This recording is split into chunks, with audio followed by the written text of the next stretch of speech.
Rare, la chaîne où chaque ouvrage ancien révèle des trésors de sagesse intemporelle. Aujourd'hui, je vous présente un livre exceptionnel, L'art de gagner de l'argent, de P.T. Barnum, un classique rare qui nous enseigne comment comprendre, maîtriser et transformer notre rapport à l'argent. À travers ces pages, nous découvrirons des principes de réussite et de prospérité qui, malgré le temps, demeurent d'une étonnante actualité. Installez-vous confortablement, ouvrez votre esprit et laissez la voix de ce livre rare vous inspirer. Introduction. Il existe des hommes qui marquent l'histoire non pas par leur naissance ou leur fortune, mais par leur vision. Phineas Taylor Barnum, plus connu sous le nom de P.T. Barnum, fait partie de ceux-là. À une époque où la pauvreté était la norme et la réussite un privilège réservé à une élite, Barnum a prouvé qu'avec de la créativité, de la discipline et une foi inébranlable en ses idées, on pouvait littéralement transformer des rêves en or. Il n'était pas seulement un homme d'affaires, il était un artiste du possible. Là où les autres voyèrent des obstacles, lui voyait des opportunités. Là où certains se contentaient d'espérer, lui osait agir. Né dans une petite ville du Connecticut, au début du 19e siècle, Barnum n'avait rien du riche, ses armes les plus redoutables.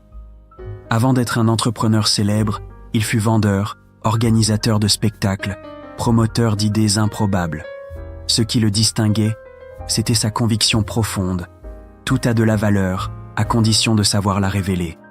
Et c'est précisément cette philosophie qu'il partage dans son ouvrage « L'art de gagner de l'argent », un livre rare, ancien et pourtant d'une actualité saisissante.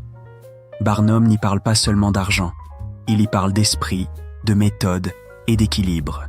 Car pour lui, la richesse véritable n'est pas une question de chance, mais de compréhension des lois naturelles du succès. Il s'interroge, l'argent se gagne-t-il par hasard ? Ou bien existe-t-il une méthode, un ensemble de principes que tout homme peut suivre pour bâtir sa propre fortune ? Cette question, plus que jamais, résonne dans notre époque moderne, où la quête de réussite semble parfois dominée par la précipitation, le paraître et l'illusion du gain rapide. Barnum, lui, prônait tout l'inverse, la patience, la réputation, la discipline et la constance. Ses conseils, vieux de plus d'un siècle, paraissent étrangement prophétiques. Dans ce livre, il nous enseigne que la fortune n'est pas une destination, mais une conséquence.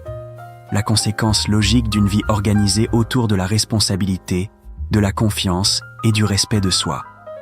Et c'est ce qui rend l'art de gagner de l'argent si puissant. Il ne s'agit pas d'un simple manuel pour s'enrichir, mais d'un véritable guide pour vivre intelligemment. Barnum avait compris que l'argent ne récompense pas seulement l'effort, mais surtout la méthode. Beaucoup travaillent dur toute leur vie sans jamais atteindre la prospérité. Pourquoi ? Parce qu'ils travaillent sans direction, sans stratégie, sans cette compréhension profonde de ce que signifie faire fructifier ses moyens. Barnum nous enseigne que chaque idée, chaque geste, chaque décision financière est une graine. Certaines germeront, d'autres non, mais seules celles plantées avec discernement et soin donneront des fruits durables. Il nous montre aussi que l'argent est un miroir. Il reflète nos habitudes, nos émotions et notre relation au risque. Si nous dépensons sans réflexion, si nous poursuivons des illusions, il se volatilise. Si nous l'honorons, si nous le gérons avec respect et intelligence, il devient un allié fidèle. Ce n'est pas un hasard si Barnum affirmait que la richesse ne réside pas dans la somme que vous gagnez, mais dans celle que vous gardez. En d'autres termes, la fortune commence dans la tête avant d'exister dans la poche. Dans cette vidéo, nous allons plonger ensemble dans la sagesse intemporelle de ce livre rare, page après page, idée après idée. Vous allez découvrir que les secrets de la réussite ne sont pas cachés dans des formules compliquées, mais dans des principes simples, universels et puissants. Des principes que les riches d'hier comme d'aujourd'hui appliquent sans toujours les nommer. La discipline, la réputation, la persévérance, la prudence, le courage et la générosité. Je vais vous révéler les 10 principes éternels que P.T. Barnum considérait comme la véritable science de la fortune. 10 piliers qui, selon lui, peuvent transformer n'importe quelle existence ordinaire en une vie d'abondance, de sécurité et de respect. Ces principes ne promettent pas la richesse du jour au lendemain.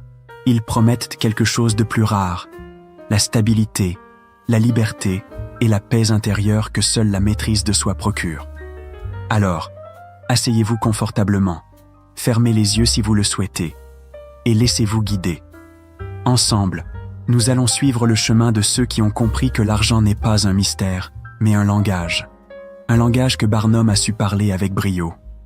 À travers ces leçons, vous verrez que devenir riche n'est pas une question de chance, mais une question d'attitude, de stratégie et d'intelligence du cœur. Bienvenue dans l'art de gagner de l'argent, un voyage au cœur de la sagesse financière, là où chaque mot vaut de l'or. Chapitre 1. Le pouvoir de la discipline financière. Il est facile d'admirer les grandes fortunes, d'envier ceux qui semblent n'avoir aucune limite à leur richesse et de croire que leur prospérité vient d'un talent secret ou d'un don particulier. Pourtant, si l'on pouvait soulever le voile et observer la mécanique de leur réussite, on découvrirait souvent une vérité beaucoup plus simple. Ces hommes et ces femmes ont appris à garder ce qu'ils gagnent.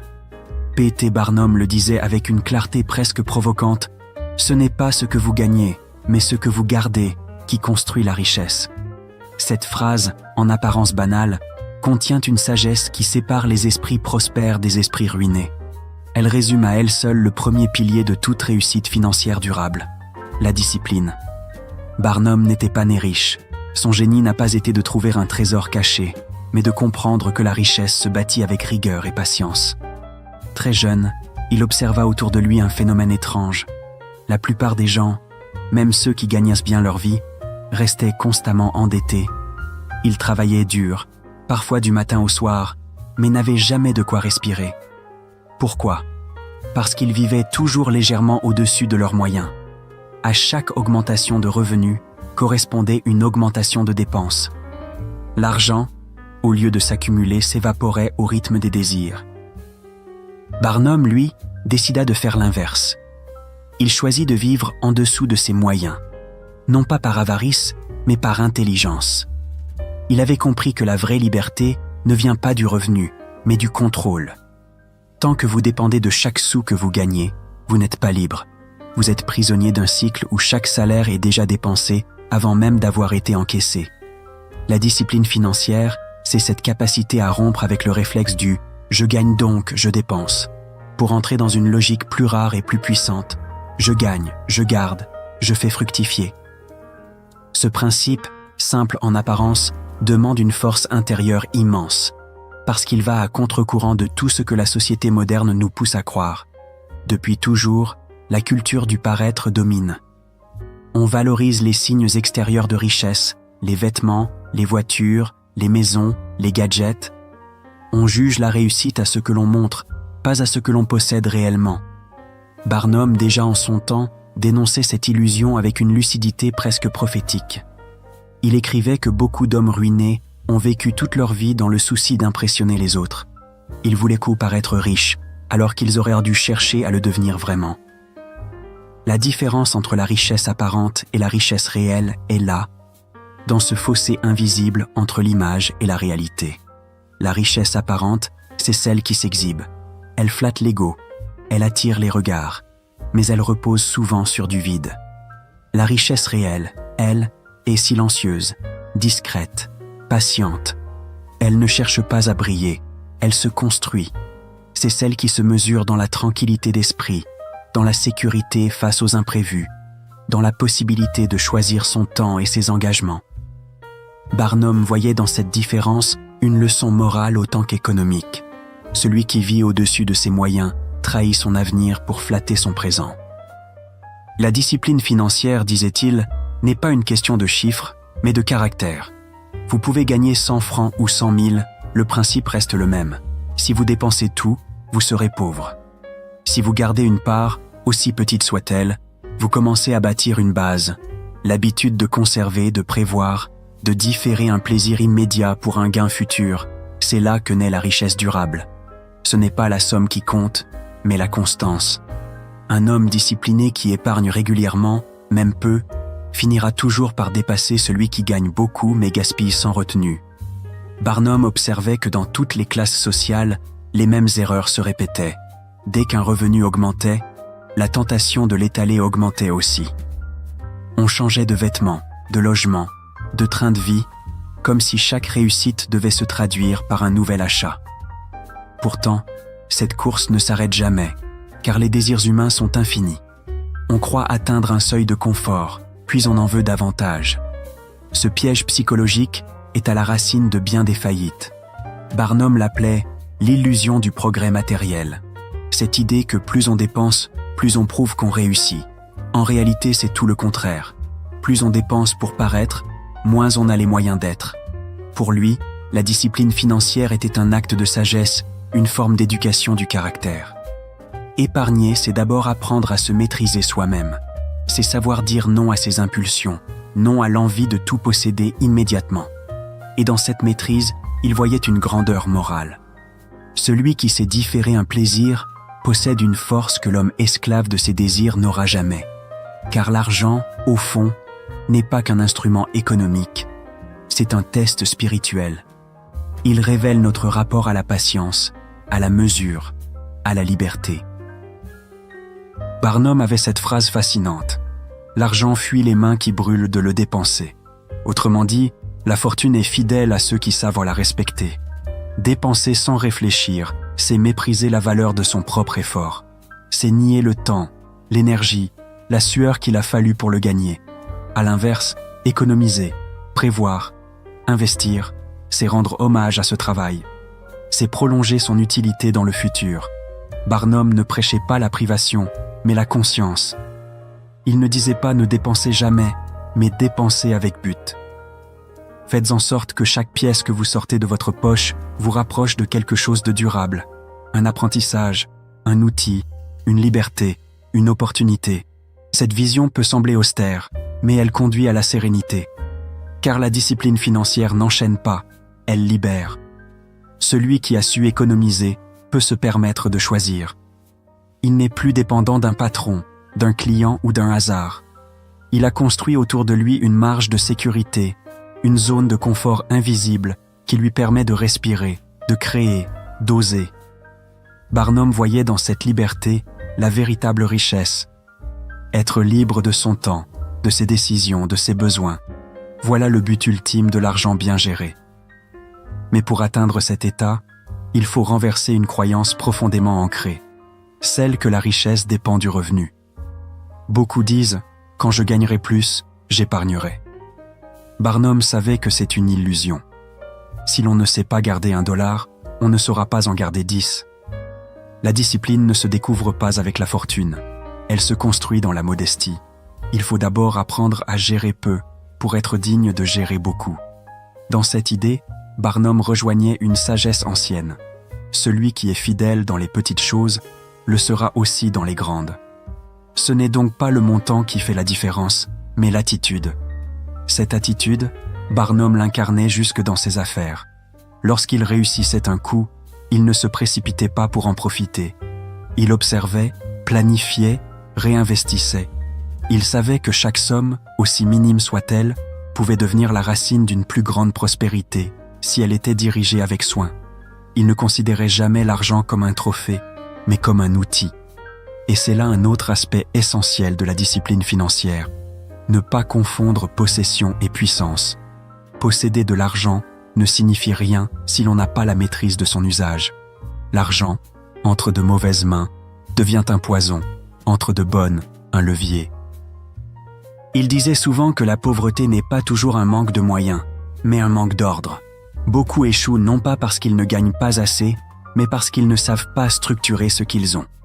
L'homme désordonné perdra toujours, même avec de grands revenus, car il navigue sans direction. À l'inverse, celui qui sait où chaque pièce va, celui qui planifie, qui anticipe, finit toujours par dominer le jeu. La discipline, au fond, c'est cela. Une manière d'imposer un ordre intérieur au chaos extérieur. Barnum ne jugeait pas la richesse à la taille des comptes, mais à la tranquillité du cœur. Le riche indiscipliné est esclave de ses dépenses, toujours inquiet de tout perdre. Le modeste discipliné, lui, dort paisiblement. Il sait qu'il est en contrôle. Sa vie n'est pas suspendue à un salaire, ni à un contrat, ni à l'opinion des autres. C'est cette paix-là que Barnum considérait comme le vrai luxe. Une paix que seule la prudence et l'équilibre peuvent offrir. Il insistait aussi sur une idée qui, aujourd'hui encore, bouleverse nos habitudes. Économiser ne veut rien dire si l'argent reste immobile. Garder pour garder n'est qu'une moitié de la leçon. L'autre moitié, c'est de faire travailler son argent pour soi. L'argent économisé doit devenir capital, et le capital doit produire. Barnum prônait l'investissement intelligent, non pas les coups de chance ou les paris risqués, mais les initiatives fondées sur la connaissance, la logique et la patience. C'est ici que la discipline rejoint la vision. Épargner sans but, c'est se priver. Épargner avec un projet, c'est s'élever. La discipline financière, selon Barnum, est donc une école de liberté, une philosophie de vie, un art de gouverner son existence. Elle n'a rien de mécanique, elle est profondément morale. Elle enseigne la patience dans un monde pressé, la discrétion dans un monde bruyant, la constance dans un monde d'impulsion. Celui qui la pratique ne cherche pas à briller, il cherche à durer. Il ne court pas après l'argent, il attire la stabilité. Et cette stabilité finit toujours par se transformer en prospérité. Barnum a prouvé par sa propre vie que cette sagesse fonctionne. Il a connu la gloire, la ruine, puis la renaissance. Chaque fois qu'il retombait, c'est cette discipline qui le relevait. Il ne se plaignait pas, ne cherchait pas de coup de chance. Il reprenait méthodiquement son plan, reconstruisait, économisait, réinvestissait. Il savait que la fortune, quand elle est bien bâtie, revient toujours. Parce qu'elle repose sur une structure intérieure, pas sur un hasard extérieur. Et c'est là la leçon la plus profonde de ce premier principe. La discipline financière n'est pas une contrainte, c'est une force silencieuse. C'est elle qui fait de l'homme ordinaire un bâtisseur. Elle ne demande ni diplôme ni miracle, seulement du courage et de la constance. Mais en retour, elle offre ce que peu d'hommes connaissent, la liberté véritable. Celle de ne pas dépendre, celle de choisir, celle de vivre selon ses valeurs et non selon ses factures. Chapitre 2. Travailler avec passion et méthode. Le monde appartient à ceux qui travaillent, dit-on souvent. Mais Barnum, lui, ajoutait une nuance capitale. Il appartient à ceux qui travaillent avec intelligence, car il avait observé que l'effort seul ne suffisait pas. Beaucoup se consument à la tâche sans jamais avancer. Ils donnent tout, chaque jour, sans stratégie, sans vision, et finissent épuisés mais pauvres. Le travail, pour être fécond, doit être dirigé.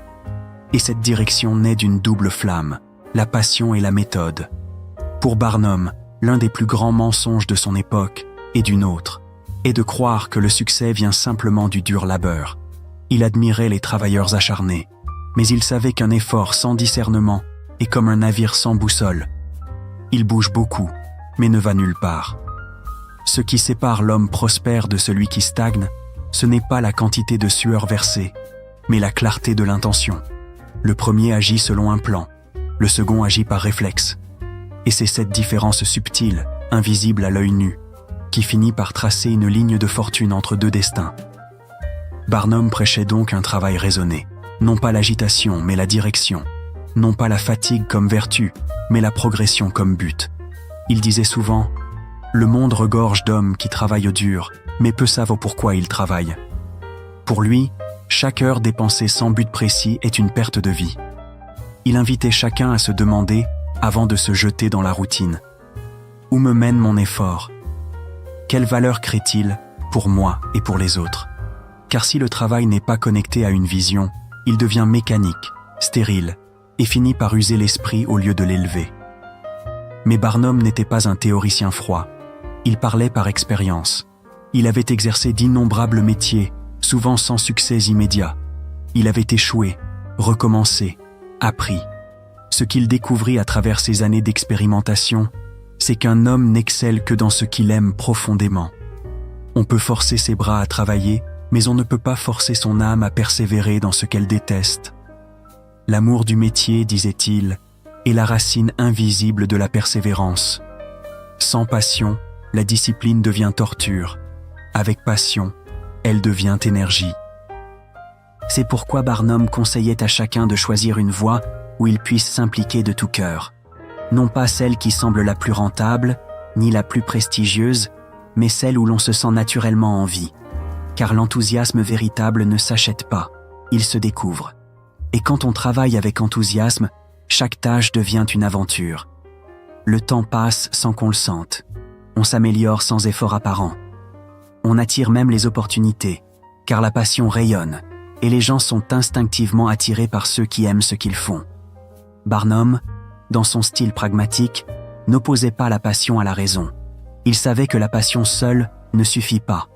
Elle doit être guidée par la méthode. Beaucoup échouent parce qu'ils confondent élan et direction.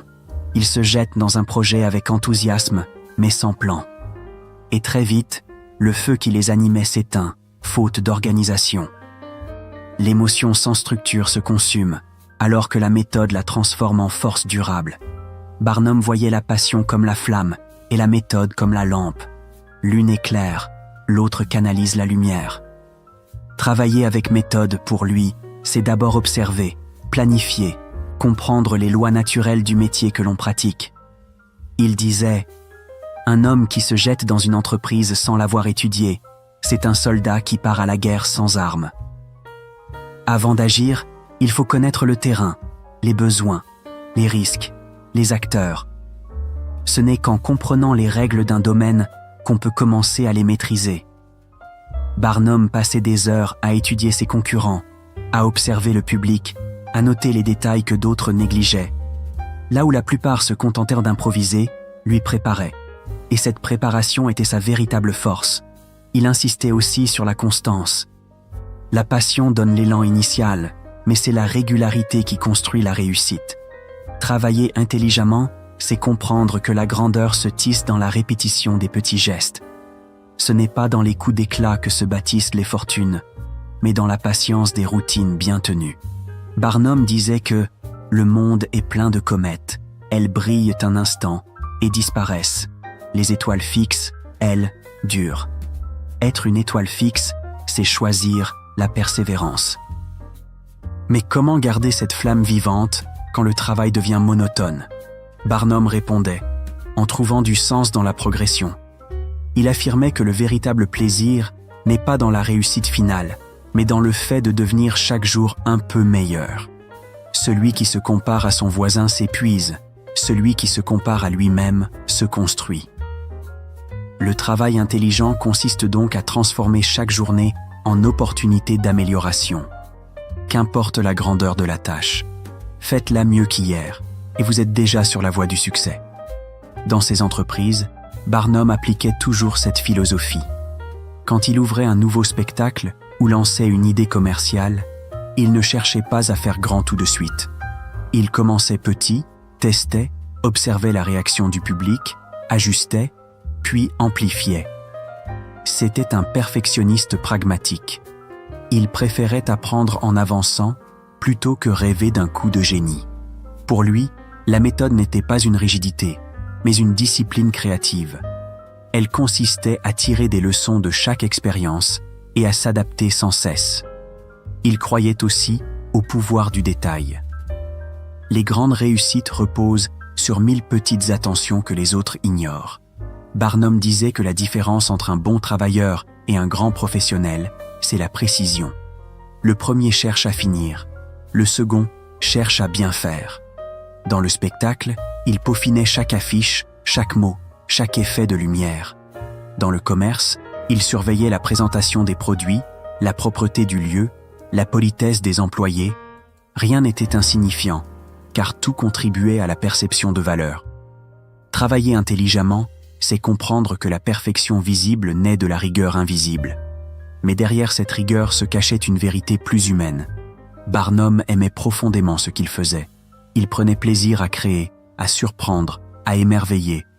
Ce plaisir, disait-il, est contagieux. Un homme qui aime son travail attire naturellement le succès, car il donne le meilleur de lui-même sans effort forcé. Il rayonne d'une énergie que l'argent ne peut acheter. Il inspire la confiance, la curiosité, et c'est cela qui fait revenir les clients, les partenaires, les opportunités. Cependant, Barnum ne se berçait pas d'illusions. Même la passion la plus sincère n'exclut pas les échecs. Il en a connu plusieurs, parfois cuisants. Mais là encore, sa méthode faisait la différence. là où d'autres auraient vu un désastre, lui voyait une leçon. Il disséquait ses erreurs, cherchait ce qu'elles lui apprenaient. Il croyait fermement que chaque échec bien compris est un investissement pour le succès futur. Travailler intelligemment, c'est aussi apprendre à perdre avec profit. Ce que l'on rate, si on l'analyse, devient un capital d'expérience. Et ce capital vaut plus que l'argent. Barnum répétait souvent qu'il vaut mieux être excellent dans une petite chose que médiocre dans 1000. Il observait autour de lui beaucoup d'hommes dispersés, courant après plusieurs projets à la fois, espérant qu'au moins un fonctionnerait. Mais cette dispersion les condamnait à la superficialité. Lui, au contraire, choisissait une voie, s'y engageait à fond et ne la quittait pas avant d'en avoir extrait toute la valeur. Il pensait que le monde récompense la concentration. La spécialisation, disait-il, transforme le talent en puissance. Mais pour qu'une spécialisation soit durable, elle doit s'appuyer sur l'amour du métier. Barnum racontait que, dans sa jeunesse, il avait tenté plusieurs affaires uniquement pour l'argent. Aucune ne lui apporta satisfaction, même quand elle rapportait. Il ressentait une fatigue morale, une impression de trahir son énergie. Ce n'est que lorsqu'il se mit à créer des spectacles, à éveiller la curiosité du public, qu'il sentit sa vie prendre sens. Il avait trouvé son domaine naturel. À partir de là, le travail n'était plus une corvée, mais un jeu sérieux. C'est ce qu'il appelait le secret du vrai succès. Trouver une occupation où la joie et le profit se rejoignent. Il mettait aussi en garde contre la paresse déguisée en travail. Beaucoup, disait-il, s'agitent pour éviter de penser. Ils remplissent leur journée de tâches inutiles, simplement pour se donner l'illusion d'agir. Mais l'efficacité ne se mesure pas à la fatigue, elle se mesure au résultat. Un homme qui travaille 4 heures avec intensité et intelligence accomplit souvent plus qu'un autre qui s'éreinte 12 heures sans réflexion. Barnum invitait chacun à mesurer non pas la durée de l'effort, mais sa pertinence. C'est là l'essence même du travail intelligent. Faire ce qui compte, pas seulement ce qui occupe. Il insistait également sur la valeur du repos. Le travail méthodique ne rejette pas la détente, il la planifie. Un esprit épuisé devient confus, et la confusion mène aux erreurs. Barnum encourageait ses collaborateurs à se reposer pour mieux réfléchir. Il disait que les meilleures idées naissent souvent dans le silence, non dans la précipitation. Le repos, loin d'être une perte de temps, fait partie de la méthode. Il permet à l'esprit de renouveler sa clarté, d'entretenir la flamme sans la brûler. Dans cette vision, on reconnaît un équilibre rare. Barnum ne glorifiait ni le travail au point d'oublier la vie, ni la vie au point d'oublier l'effort. Il cherchait l'harmonie. Travailler avec passion et méthode, c'est vivre pleinement chaque jour en donnant le meilleur de soi, mais sans se consumer. C'est faire du travail non pas une punition, mais une forme d'expression personnelle. L'homme passionné et méthodique n'est pas un esclave de son métier. Il en est le maître. Il transforme chaque tâche en art, chaque contrainte en opportunité. Et c'est sans doute pour cela que Barnum reste une figure si inspirante. Il n'a pas bâti sa renommée sur la chance, mais sur la discipline joyeuse. Il montrait qu'on peut être à la fois travailleur et heureux, ambitieux et sincère. Son exemple rappelle que le succès durable ne se construit ni dans l'improvisation, ni dans l'épuisement, mais dans la combinaison subtile de la passion et de la méthode. Au fond, Barnum voyait le travail comme un miroir de la vie. Si l'on travaille sans amour, on vit sans âme. Si l'on agit sans méthode, on s'épuise en vain. Mais quand l'amour et la raison s'unissent, le travail devient une source de puissance et de joie. Chaque effort porte du fruit. Chaque journée prend un sens. Et c'est ainsi que naît, pas à pas, la vraie richesse, celle d'un homme qui sait pourquoi il agit et qui agit avec tout son cœur. Chapitre 3. La réputation, un capital invisible. Il existe une richesse plus précieuse que l'or, plus fragile que le verre, et plus lente à bâtir qu'un empire. La réputation. P.T. Barnum, cet homme de spectacle et de commerce, l'avait compris mieux que quiconque. Lui qui maniait l'art de l'illusion, savait que la confiance, elle, ne se fabrique pas. On peut acheter l'attention du public, mais jamais son estime. Et sans estime, aucune fortune ne dure. Il disait souvent « Une bonne réputation vaut mieux qu'un coffre plein d'or, car l'or se dépense, mais la réputation attire encore plus d'or. Dans les affaires comme dans la vie, Barnum considérait la crédibilité comme la véritable monnaie d'échange. Ce n'est pas seulement ce que vous vendez qui compte, mais la confiance que les autres ont en vous lorsque vous le vendez. La réputation, c'est la somme de toutes les promesses tenues, de toutes les paroles respectées, de toutes les impressions laissées dans l'esprit des autres. Elle est invisible, mais son poids est immense. Là où l'argent ouvre des portes, la réputation les garde ouvertes. Et c'est cette vérité que Barnum transforma en stratégie de vie. Pour lui, la réputation ne se limitait pas à être aimée ou admirée. C'était avant tout une question de fiabilité. Il voulait que son nom évoque la curiosité, l'innovation, mais aussi la droiture. Même s'il vendait du rêve, il veillait à ce que chaque promesse soit remplie, chaque spectacle digne de son annonce. Car il savait qu'un public trompé ne revient pas. Le profit rapide obtenu par la duperie se paie cher par la perte de crédibilité. Et sans crédibilité, plus rien ne pousse, même dans le terrain le plus fertile. Barnum avait une maxime simple. Faites toujours plus que ce que vous promettez. Cette idée, il l'appliquait partout. Quand il annonçait un show grandiose, il s'assurait qu'il dépasse réellement les attentes. Quand il lançait une nouvelle curiosité, il veillait à ce qu'elle soit authentique, ou du moins que le public en ait pour son argent et son émerveillement. Il croyait qu'on pouvait amuser sans mentir, séduire sans trahir. Et c'est là tout le paradoxe de Barnum. Un homme souvent accusé d'exagération, mais qui a bâti sa gloire sur une éthique de la satisfaction. Il racontait souvent qu'à ses débuts, il avait commis l'erreur de chercher le succès rapide.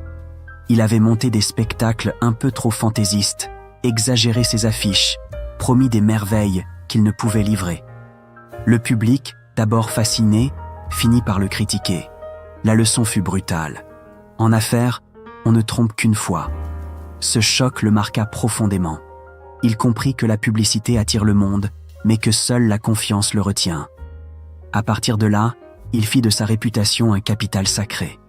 Il se jura que plus jamais son nom ne serait associé à la tromperie, mais à la qualité, à la constance, à l'expérience. Ce changement transforma sa carrière. Les mêmes journaux qui autrefois doutaient de lui devinrent ses meilleurs alliés. Les clients qui avaient hésité à lui faire confiance revenaient, et cette fois pour de bon. Car rien n'est plus puissant qu'un homme dont le nom inspire la fiabilité. Quand Barnum annonçait un nouveau projet, les gens savaient qu'ils en auraient pour leur argent, parfois plus. C'est cela, le véritable pouvoir de la réputation. Elle agit avant même que vous n'ayez parlé. Elle parle pour vous, en votre absence.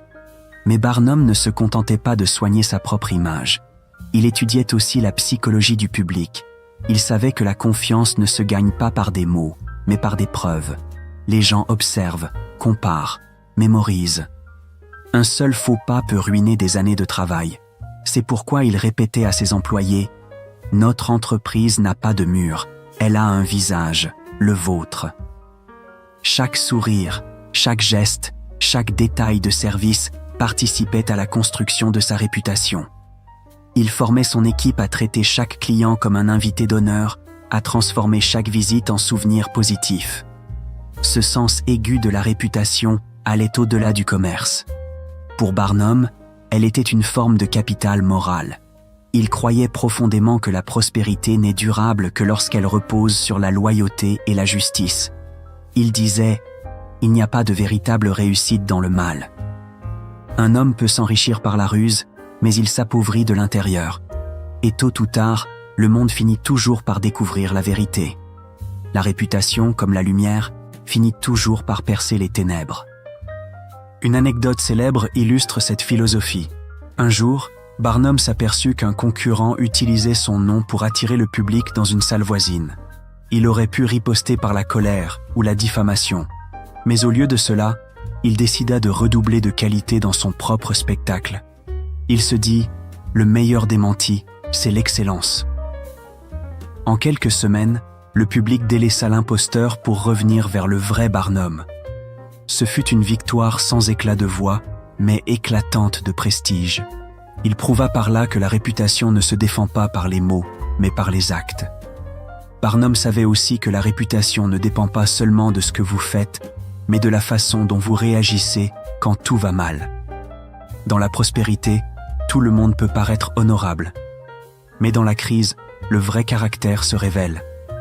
Un jour, un incendie ravagea l'un de ses musées. Il perdit une grande partie de sa fortune. Au lieu de se lamenter ou de chercher des excuses, il afficha une dignité remarquable. Il prit la parole publiquement, remercia ses employés et promit de tout reconstruire. Le public, ému par son courage, se rallia à lui. Les investisseurs le suivirent et en moins d'1 an, il rouvrit ses portes. C'est dans la tempête qu'il prouva la solidité de son nom. La réputation, pour Barnum, était une sorte de bouclier invisible. Dans les moments de doute, elle attire la bienveillance. Dans les périodes d'abondance, elle multiplie les opportunités. Un homme sans réputation doit convaincre à chaque instant. Un homme réputé n'a qu'à parler. Les portes s'ouvrent d'elles-mêmes, car les gens préfèrent faire confiance à un nom qu'ils respectent. Barnum disait « Travaillez une fois pour gagner $1, travaillez toujours pour gagner la confiance. » L'argent gagné sans estime s'évapore. La confiance, elle, rapporte éternellement. Mais ce capital est fragile. Il ne supporte ni l'orgueil ni la négligence. Barnum avertissait souvent « Un seul mensonge peut brûler 10 années d'honneur. » Il était conscient qu'une réputation s'entretient au quotidien, comme un jardin. Chaque action est une graine, chaque parole une goutte d'eau, chaque erreur une mauvaise herbe. Il faut de la vigilance, de la constance et de l'humilité. La réputation ne se crie pas, elle se cultive dans le silence des bonnes décisions. Barnum comprenait également l'importance du bouche à oreille, bien avant l'ère de la publicité moderne. Il savait qu'un client satisfait devient un ambassadeur. Il racontait qu'une seule expérience positive pouvait lui rapporter 10 nouveaux visiteurs, simplement par le récit enthousiaste d'un spectateur. C'est pourquoi il s'efforçait toujours d'ajouter une touche de générosité à ses spectacles, un détail gratuit, une attention spéciale, quelque chose qui faisait dire au public « Barnum est différent ». Il transformait chaque spectateur en messager. Sa réputation voyageait plus vite que ses affiches. Mais il y a dans la réputation une autre dimension que Barnum comprenait avec une lucidité rare, la cohérence. Rien n'est plus dangereux pour un homme public que la contradiction entre ses paroles et ses actes. Barnum s'efforçait de rester fidèle à son image, même dans sa vie privée. Il refusait les extravagances qui pourraient entacher son nom. Il payait ses dettes à temps, respectait ses partenaires et évitait les querelles publiques. Il disait « La vraie publicité, c'est la conduite ». Il savait que la réputation ne se maintient pas par les promesses, mais par l'exemple. Il racontait souvent qu'un jour, un investisseur lui proposa un contrat extrêmement lucratif, mais dont la nature lui semblait douteuse. Il aurait pu gagner une somme immense, sans grand risque. Mais l'affaire impliquait un partenaire au passé trouble. Barnum refusa net. Il expliqua plus tard « Je pouvais gagner $100 000, mais je risquais mon nom. Et mon nom vaut plus que 100 millions. » Cette phrase résume sa philosophie. Il voyait sa réputation comme un capital sacré, à ne jamais compromettre. Dans son esprit, la réputation n'était pas seulement un outil commercial, mais un miroir de soi. Elle reflétait la somme des valeurs qu'on porte. Être réputé, c'est être cohérent avec ce qu'on proclame. Il détestait les imposteurs, non parce qu'ils mentaient au public, mais parce qu'ils se mentaient à eux-mêmes. Il disait « La plus grande trahison, c'est celle qu'on fait à son propre nom ». Pour lui, la réputation n'était pas une façade, mais une responsabilité morale. Il y a chez Barnum une leçon de lucidité presque moderne. Dans un monde où tout va vite, où les apparences dominent, la réputation reste le seul repère stable. Elle survit aux modes, aux crises, au dénigrement. Un homme honnête peut tomber, mais sa droiture le relève. Un menteur peut briller, mais sa lumière s'éteint. Barnum croyait que le temps finit toujours par rendre justice à la vérité. Et c'est pourquoi il vivait chaque jour comme une preuve donnée au monde. Son rapport à la réputation explique aussi pourquoi il était si habile avec la presse. Barnum ne craignait pas les critiques, il les utilisait. Il savait que le meilleur moyen de garder une réputation vivante, c'est de rester visible. Mais il veillait à ce que chaque coup médiatique soit soutenu par une réelle valeur derrière. Il ne cherchait pas seulement à faire parler de lui, mais à donner raison à ceux qui parlaient. Même quand il provoquait la controverse, il s'arrangeait pour que le public découvre toujours plus de talent que de tromperie. Il faisait de la curiosité une porte d'entrée vers la confiance. Ce mélange de transparence et d'audace fit de lui une légende.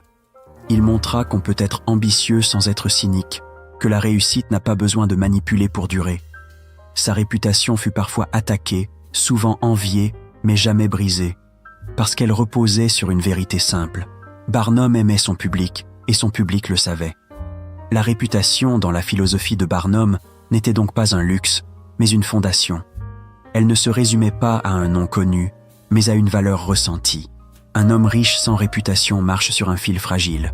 Un homme respecté peut tout perdre et tout reconstruire. Car la confiance, une fois acquise, attire les mains prêtes à aider, les opportunités prêtes à naître, les esprits prêts à croire. Et dans un monde où tout change, c'est cette foi des autres en nous qui constitue le capital le plus solide. Barnum concluait souvent ses conférences sur ce principe. Soyez fidèles à votre parole, même quand elle vous coûte. Faites ce que vous dites et dites ce que vous faites, car l'honnêteté finit toujours par payer, même si elle tarde.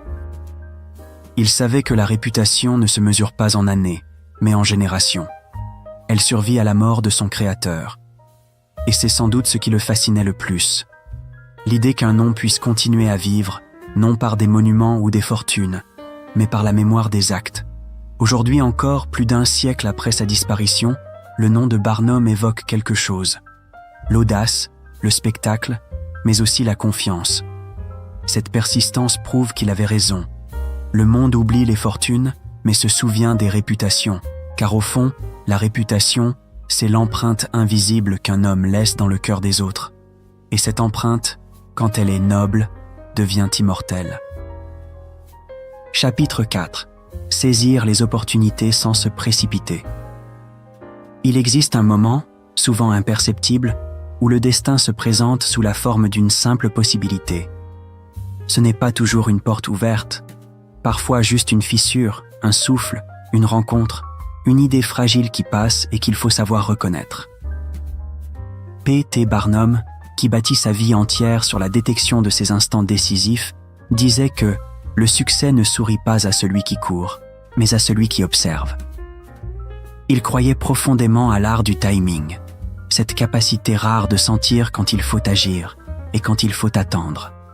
Car pour lui, les opportunités ne manquent jamais. C'est la patience qui fait défaut.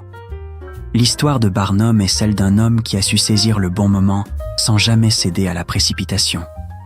Il avait compris que la vie offre à chacun d'innombrables chances, mais que la plupart passent inaperçues parce qu'on les cherche là où elles ne sont pas. Beaucoup attendent le grand coup, l'occasion spectaculaire, celle qui transforme tout d'un coup de baguette magique. Barnum, lui, voyait la fortune dans les détails. Il savait que la véritable opportunité se cache souvent dans les choses modestes, dans les idées que les autres négligent, dans les besoins quotidiens qu'on ne remarque plus. Ce qui faisait sa force, c'était son instinct. Mais cet instinct n'était pas une impulsion. C'était une forme d'intelligence lente, forgée par l'observation et l'expérience. Avant d'agir, Barnum regardait longuement. Il étudiait les gens, les comportements, les désirs. Il savait que l'opportunité la plus sûre est celle qui répond à un besoin réel. Trop de personnes confondent audace et imprudence. Elles foncent sans réfléchir, croyant que l'action seule garantit la réussite. Mais la précipitation n'est qu'une forme d'aveuglement. Barnum, lui, attendait que les circonstances se révèlent, que les signes se recoupent, que le terrain soit prêt. Alors seulement, il frappait, avec précision et puissance. Il racontait qu'au début de sa carrière, il avait perdu de l'argent en se lançant trop vite dans des affaires mal comprises. L'enthousiasme, disait-il, est un feu magnifique, mais il brûle sans discernement. Il faut apprendre à canaliser ce feu, à le dompter. La vraie audace ne consiste pas à se jeter dans le vide, mais à construire son propre pont avant de traverser. Chaque décision, pour Barnum, devait être pesée. Il évaluait les risques, les coûts, mais surtout le contexte humain. Il observait la société comme un biologiste observe un écosystème. Il savait que toute idée, aussi brillante soit-elle, meurt si le moment n'est pas bon. Barnum avait un don rare. Il savait écouter son époque. Il percevait les changements d'humeur du public, les nouvelles curiosités, les désirs latents.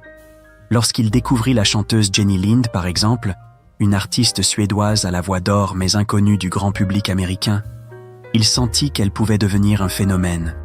Ce n'était pas seulement une intuition artistique, mais une lecture fine du climat culturel. L'Amérique avait besoin d'un symbole d'élégance et de pureté à un moment où la société sombrait dans le matérialisme et le tumulte industriel. Barnum organisa une tournée d'une ampleur inédite, mais ce fut un pari mesuré. Il avait préparé le terrain, créé l'attente, nourri la curiosité. Le succès fut colossal. Ce triomphe n'était pas le fruit du hasard, mais du bon timing. Cette histoire illustre l'une des plus grandes leçons de Barnum. Saisir une opportunité ne veut pas dire se précipiter dessus, mais savoir l'attendre, la préparer et l'accueillir. Trop d'hommes gaspillent leur énergie à courir après des occasions inachevées. Ils veulent tout de suite. Ils voient dans chaque projet une promesse de richesse immédiate. Et quand l'échec survient, ils blâment la malchance. Mais la malchance n'existe pas vraiment. Il n'y a que de mauvaises préparations. Barnum disait « La chance n'est que l'occasion, rencontrant la préparation. Celui qui se prépare, même sans savoir quand viendra son heure, finit toujours par la reconnaître quand elle se présente. » Il existait chez Barnum une forme de calme intérieur, une confiance dans le rythme naturel des choses.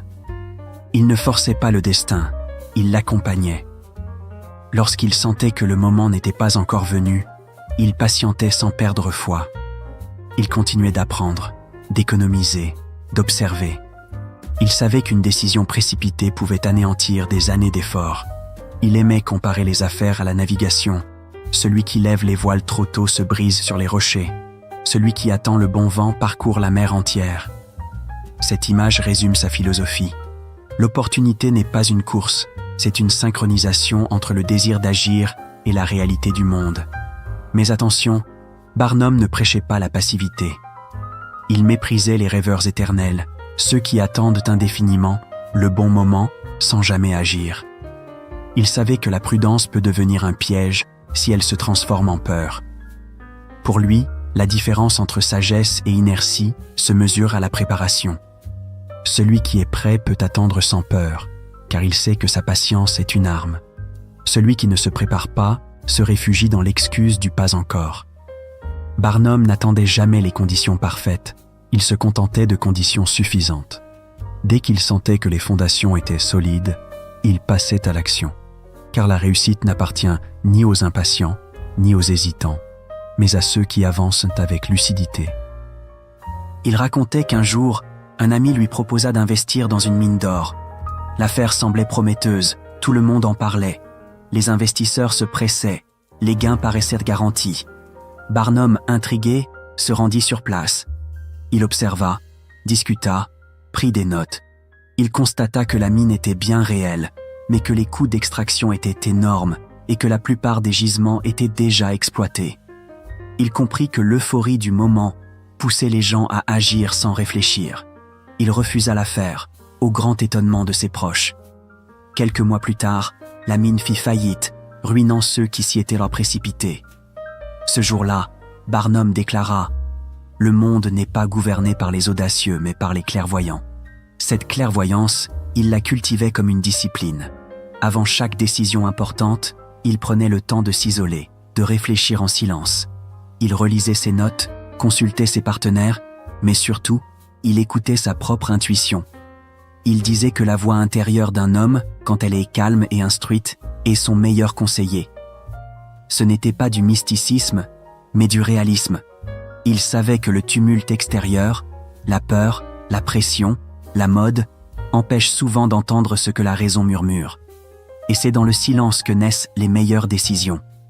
Barnum faisait aussi une distinction essentielle entre audace et témérité. L'audace est une force maîtrisée, une énergie canalisée par la réflexion. La témérité, elle, est une explosion sans direction. Beaucoup confondent les deux. Ils appellent audace ce qui n'est que hasard. Ils croient prouver leur courage en fonçant, alors qu'ils ne prouvent que leur impatience. Barnum, lui, valorisait l'audace consciente, celle qui ose, mais avec une vision. Il disait « Ayez le courage d'essayer, mais la sagesse d'attendre ». C'est cette alliance rare entre le feu et la raison qui fit de lui un entrepreneur hors du commun. Il y a dans cette philosophie un message profondément moderne. Dans notre époque saturée de vitesse, où l'on glorifie la réussite instantanée, le modèle de Barnum nous rappelle que tout ce qui dure se construit lentement. Une opportunité ne vaut que si elle s'inscrit dans une stratégie de long terme. L'argent rapide s'échappe, la fortune réfléchie s'enracine. Barnum voyait la vie comme une succession de cycles, des moments d'élan, des moments de recul. Il ne s'affolait pas quand une affaire stagnait, car il savait que chaque période d'attente prépare le terrain de la suivante. Il racontait souvent que ses plus grandes idées lui étaient venues dans des périodes calmes, quand il observait sans rien faire de visible. Ce n'est pas dans la frénésie qu'il trouvait l'inspiration, mais dans la contemplation. Il observait les foules, les marchés, les conversations. Il cherchait à comprendre ce qui fascinait, ce qui inquiétait, ce qui manquait aux gens. Il disait « Le monde vous parle, mais peu savent écouter ». Cette écoute du monde lui permettait d'agir toujours au bon moment, ni trop tôt ni trop tard. C'est ainsi qu'il fit fortune, là où d'autres échouaient. Non parce qu'il était plus chanceux, mais parce qu'il savait quand frapper. Mais le timing ne dépend pas seulement de l'extérieur.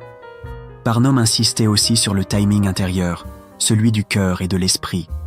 Il croyait que l'homme ne doit pas seulement attendre que les conditions extérieures soient bonnes, mais aussi que son propre état intérieur soit prêt. Beaucoup échouent, non parce que le moment était mauvais, mais parce qu'ils n'étaient pas prêts à le vivre. Il disait « Une opportunité trop grande pour votre esprit est une perte assurée ». C'est pourquoi il prônait la croissance progressive. Avant de diriger un empire, il faut savoir gérer un atelier. Avant de manipuler des millions, il faut savoir économiser des centaines. Il ne méprisait pas les débuts modestes, il les considérait comme des entraînements pour la grandeur. La maîtrise du timing chez Barnum relevait presque d'une sagesse philosophique. Il voyait dans chaque décision une danse entre le hasard et la volonté. Trop de volonté, et l'homme s'épuise contre le mur des circonstances. Trop d'attente, et l'occasion passe. L'équilibre est subtil, mais c'est lui qui crée les destins solides. Barnum croyait que la patience active, celle qui prépare sans s'endormir, est la plus grande vertu des bâtisseurs. La précipitation, au contraire, est la ruine des ambitieux. Elle pousse à dépenser avant de gagner, à promettre avant de pouvoir tenir, à rêver avant de comprendre.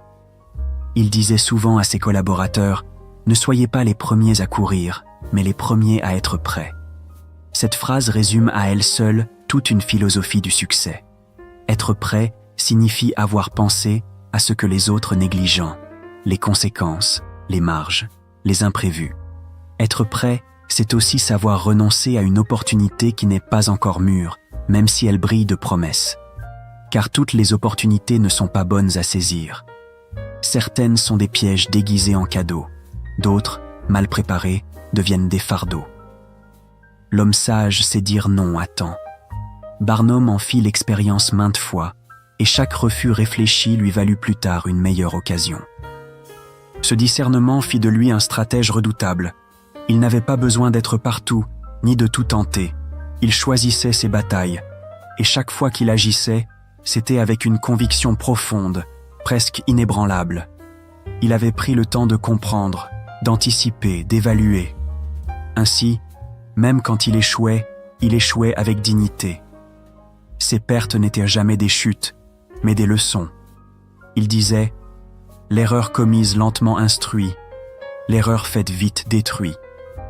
Au fond, ce que Barnum nous enseigne, c'est que le secret de la réussite n'est pas seulement dans le courage d'agir, mais dans la sagesse de temporiser. Il faut apprendre à distinguer le moment de l'action du moment de la réflexion. Car si la vie est un jeu, le temps en est la règle invisible. Celui qui joue sans respecter le temps finit toujours par perdre, même avec les meilleures cartes. Mais celui qui sait attendre le bon tour transforme la moindre carte en victoire. Ainsi, la vie de Barnum n'est pas celle d'un homme chanceux, mais celle d'un homme attentif. Il a vu ce que les autres ignoraient, parce qu'il regardait plus longtemps. Il a su agir quand d'autres doutaient, parce qu'il avait préparé son esprit à la décision. Et il a su patienter quand tout le monde s'agitait, parce qu'il croyait dans le rythme silencieux du succès. Sa fortune, bien plus qu'une accumulation d'argent, fut la récompense d'un regard juste sur le temps. Il nous laisse une leçon universelle. L'opportunité est partout, mais elle n'appartient qu'à ceux qui savent la reconnaître sans se précipiter. Le monde est plein de portes ouvertes, mais il faut savoir lesquelles mènent à un trésor et lesquelles à un précipice. La clé, c'est la préparation, la patience et le discernement. Barnum, en bon observateur de la nature humaine, savait que la plupart des hommes se ruinent en voulant être les premiers. Lui préférait être le plus durable. Et dans ce monde qui change à une vitesse vertigineuse, son message résonne plus que jamais. Ne courez pas après la chance, apprenez à la recevoir. Car la vraie réussite ne dépend pas du hasard, mais du moment où vous êtes prêt à le transformer en or.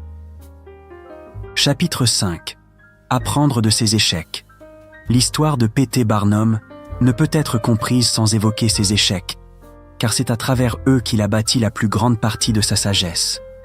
Si le monde se souvient de lui comme d'un homme de succès, d'un maître du spectacle et d'un entrepreneur audacieux, c'est surtout parce qu'il a su transformer ses chutes en tremplin. Barnum n'a jamais été un homme à qui tout souriait. Il n'est pas né riche, et la fortune qu'il a connue n'a jamais été linéaire.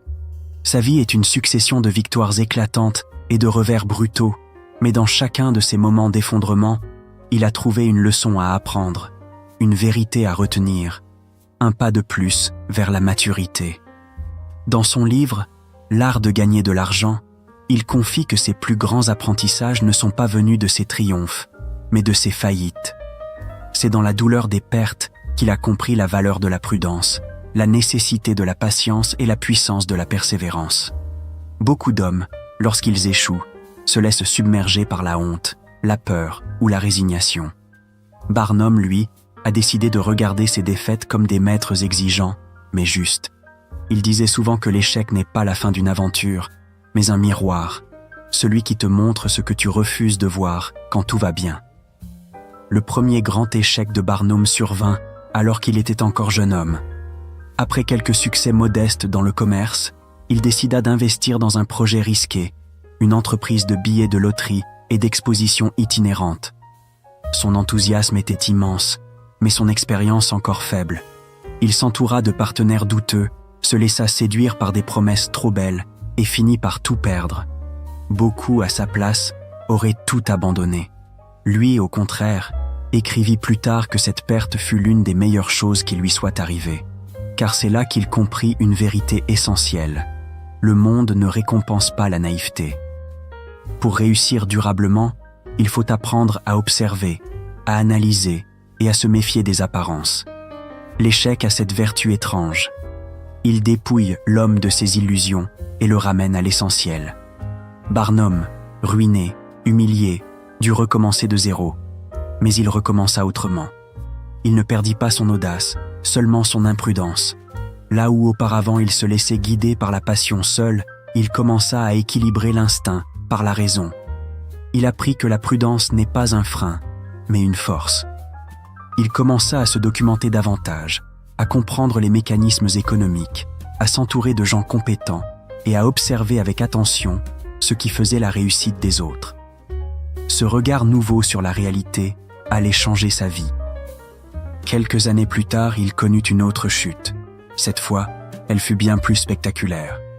Après avoir bâti un empire du divertissement avec son musée à New York, une série d'incendies vint tout réduire en cendres. En une seule nuit, il perdit non seulement son entreprise, mais aussi une grande partie de sa fortune. Il aurait pu s'effondrer psychologiquement, car cet échec n'était pas le fruit d'une erreur de jugement, mais d'un coup du sort. Pourtant, fidèle à lui-même, il refusa la plainte. Il écrivit « J'ai appris que même la ruine peut devenir un terrain fertile pour la renaissance, si l'esprit reste debout. » Cette phrase résume toute sa philosophie. L'échec, pour Barnum, n'était pas une punition. C'était un examen, un test destiné à mesurer la force du caractère. Il croyait profondément que la vie ne cherche pas à détruire les hommes, mais à les éprouver pour révéler ce qu'ils ont de plus solide. Ce qu'il appelait la persévérance face à la perte, c'était cette capacité à ne pas se laisser réduire à son malheur. Tomber n'était pas un problème, rester au sol, si. Il raconta souvent comment, après l'incendie de son musée, il était resté un long moment à contempler les ruines fumantes avant de déclarer calmement à ses proches « Je reconstruirai, plus grand, plus fort, plus beau ». Cette confiance absolue, presque déconcertante, venait d'une expérience intime. Il savait que la réussite est cyclique. Elle naît, s'élève, chute, renaît, et chaque cycle laisse derrière lui un apprentissage. Les hommes qui échouent et se relèvent deviennent plus sages, plus prudents, plus profonds. Ils apprennent à ne plus s'attacher uniquement aux résultats, mais au processus. L'un des aspects les plus fascinants de Barnum est qu'il a su parler ouvertement de ses fautes. Là où la plupart des entrepreneurs cachent leurs erreurs, lui en faisait des histoires, des leçons, presque des spectacles. Il n'avait pas peur du ridicule, parce qu'il comprenait que la honte ne détruit que ceux qui la fuient. En partageant ses échecs, il désarmait la critique. Il transformait la vulnérabilité en autorité. Cette transparence renforçait sa réputation, parce qu'elle montrait qu'il n'était pas un illusionniste de la réussite, mais un homme réel, faillible, mais déterminé. Ce que Barnum nous apprend ici dépasse le simple cadre des affaires. Il nous enseigne une vision de la vie elle-même. L'échec, selon lui, n'est pas une sortie de route, c'est une bifurcation. Parfois, il faut accepter de perdre une bataille pour comprendre la stratégie qui mènera à la victoire. L'échec est une école plus efficace que la réussite, parce qu'il ne flatte pas l'ego. Il oblige à l'humilité, et l'humilité, disait-il, est la porte d'entrée de toute sagesse durable. Barnum expliquait souvent que la plupart des gens échouent 2 fois, une première fois dans leurs affaires et une seconde fois dans leur esprit. Le véritable échec, selon lui, n'est pas la perte d'argent, mais la perte de courage. Il racontait que, durant ses pires moments, il avait vu des hommes plus riches que lui s'effondrer sous le poids du désespoir, alors que lui, ruiné, trouvait encore la force de rire et de rêver. Cette force venait de sa conviction que rien n'est jamais totalement perdu tant que l'esprit n'abandonne pas. Il savait aussi que les échecs, une fois compris, deviennent des atouts. Dans ses affaires suivantes, il utilisa les leçons apprises pour éviter les pièges du passé. Il apprit à ne plus investir tout son argent dans une seule entreprise. Il apprit à déléguer, à s'entourer d'experts, à diversifier ses sources de revenus. En somme, il transforma ses blessures en stratégie. Chaque cicatrice devint un manuel de survie. Chaque perte, une préparation à un succès plus vaste. La mentalité de persévérance face à la perte n'est pas un don, mais une discipline. Barnum l'a cultivée comme on forge une armure.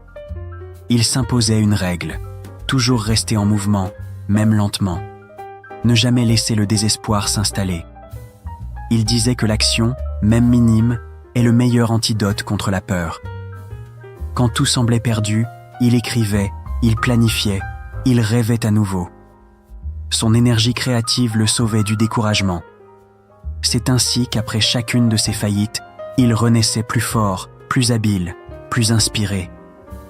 Si Barnum est aujourd'hui encore cité parmi les grands pionniers de l'entrepreneuriat, c'est parce qu'il a démontré que le succès durable ne repose pas sur une suite de victoires, mais sur la capacité à survivre aux défaites.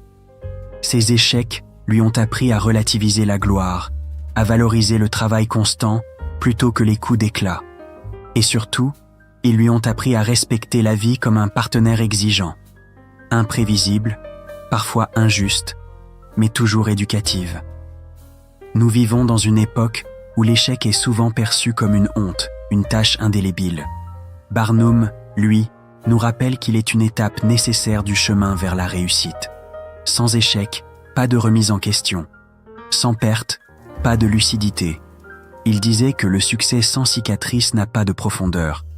Et il avait raison. Les cicatrices ne sont pas des marques de faiblesse, mais des preuves de vie. Elles disent J'ai chuté, mais j'ai continué.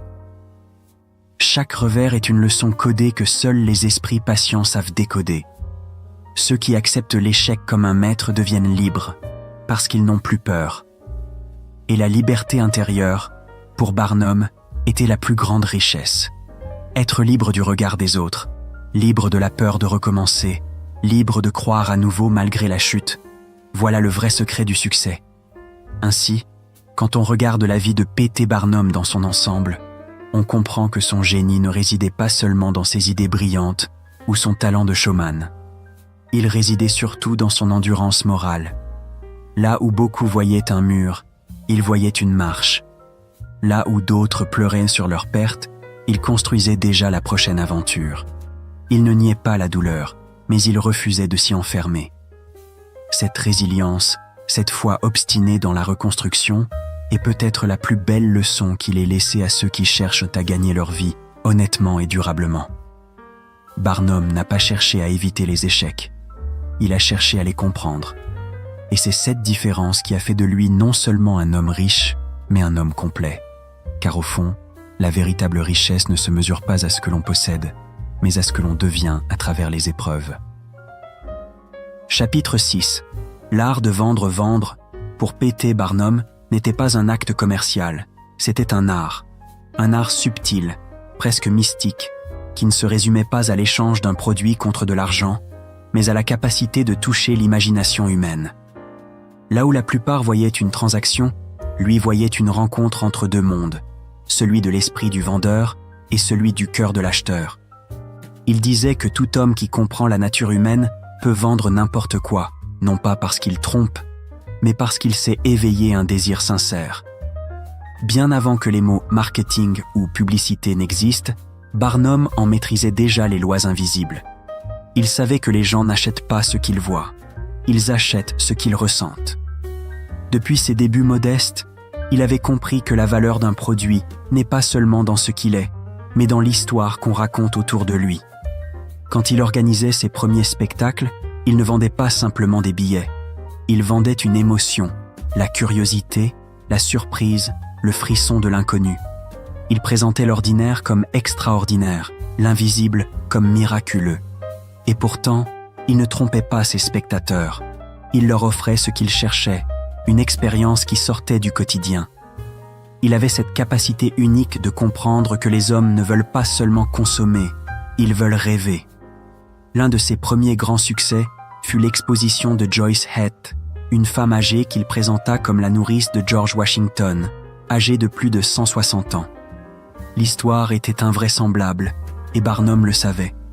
Mais il sut la raconter avec une telle conviction, un tel sens du mystère, que les foules affluaient pour la voir. Ce n'était pas la véracité de l'histoire qui importait, c'était l'émotion qu'elle provoquait. Les gens voulaient y croire, ne serait-ce qu'un instant. Barnum avait compris que la vente repose sur une seule chose, la capacité à créer une connexion émotionnelle entre une idée et un public. Au fil des années, il perfectionna cette science du récit. Il apprit à donner une âme à chaque chose.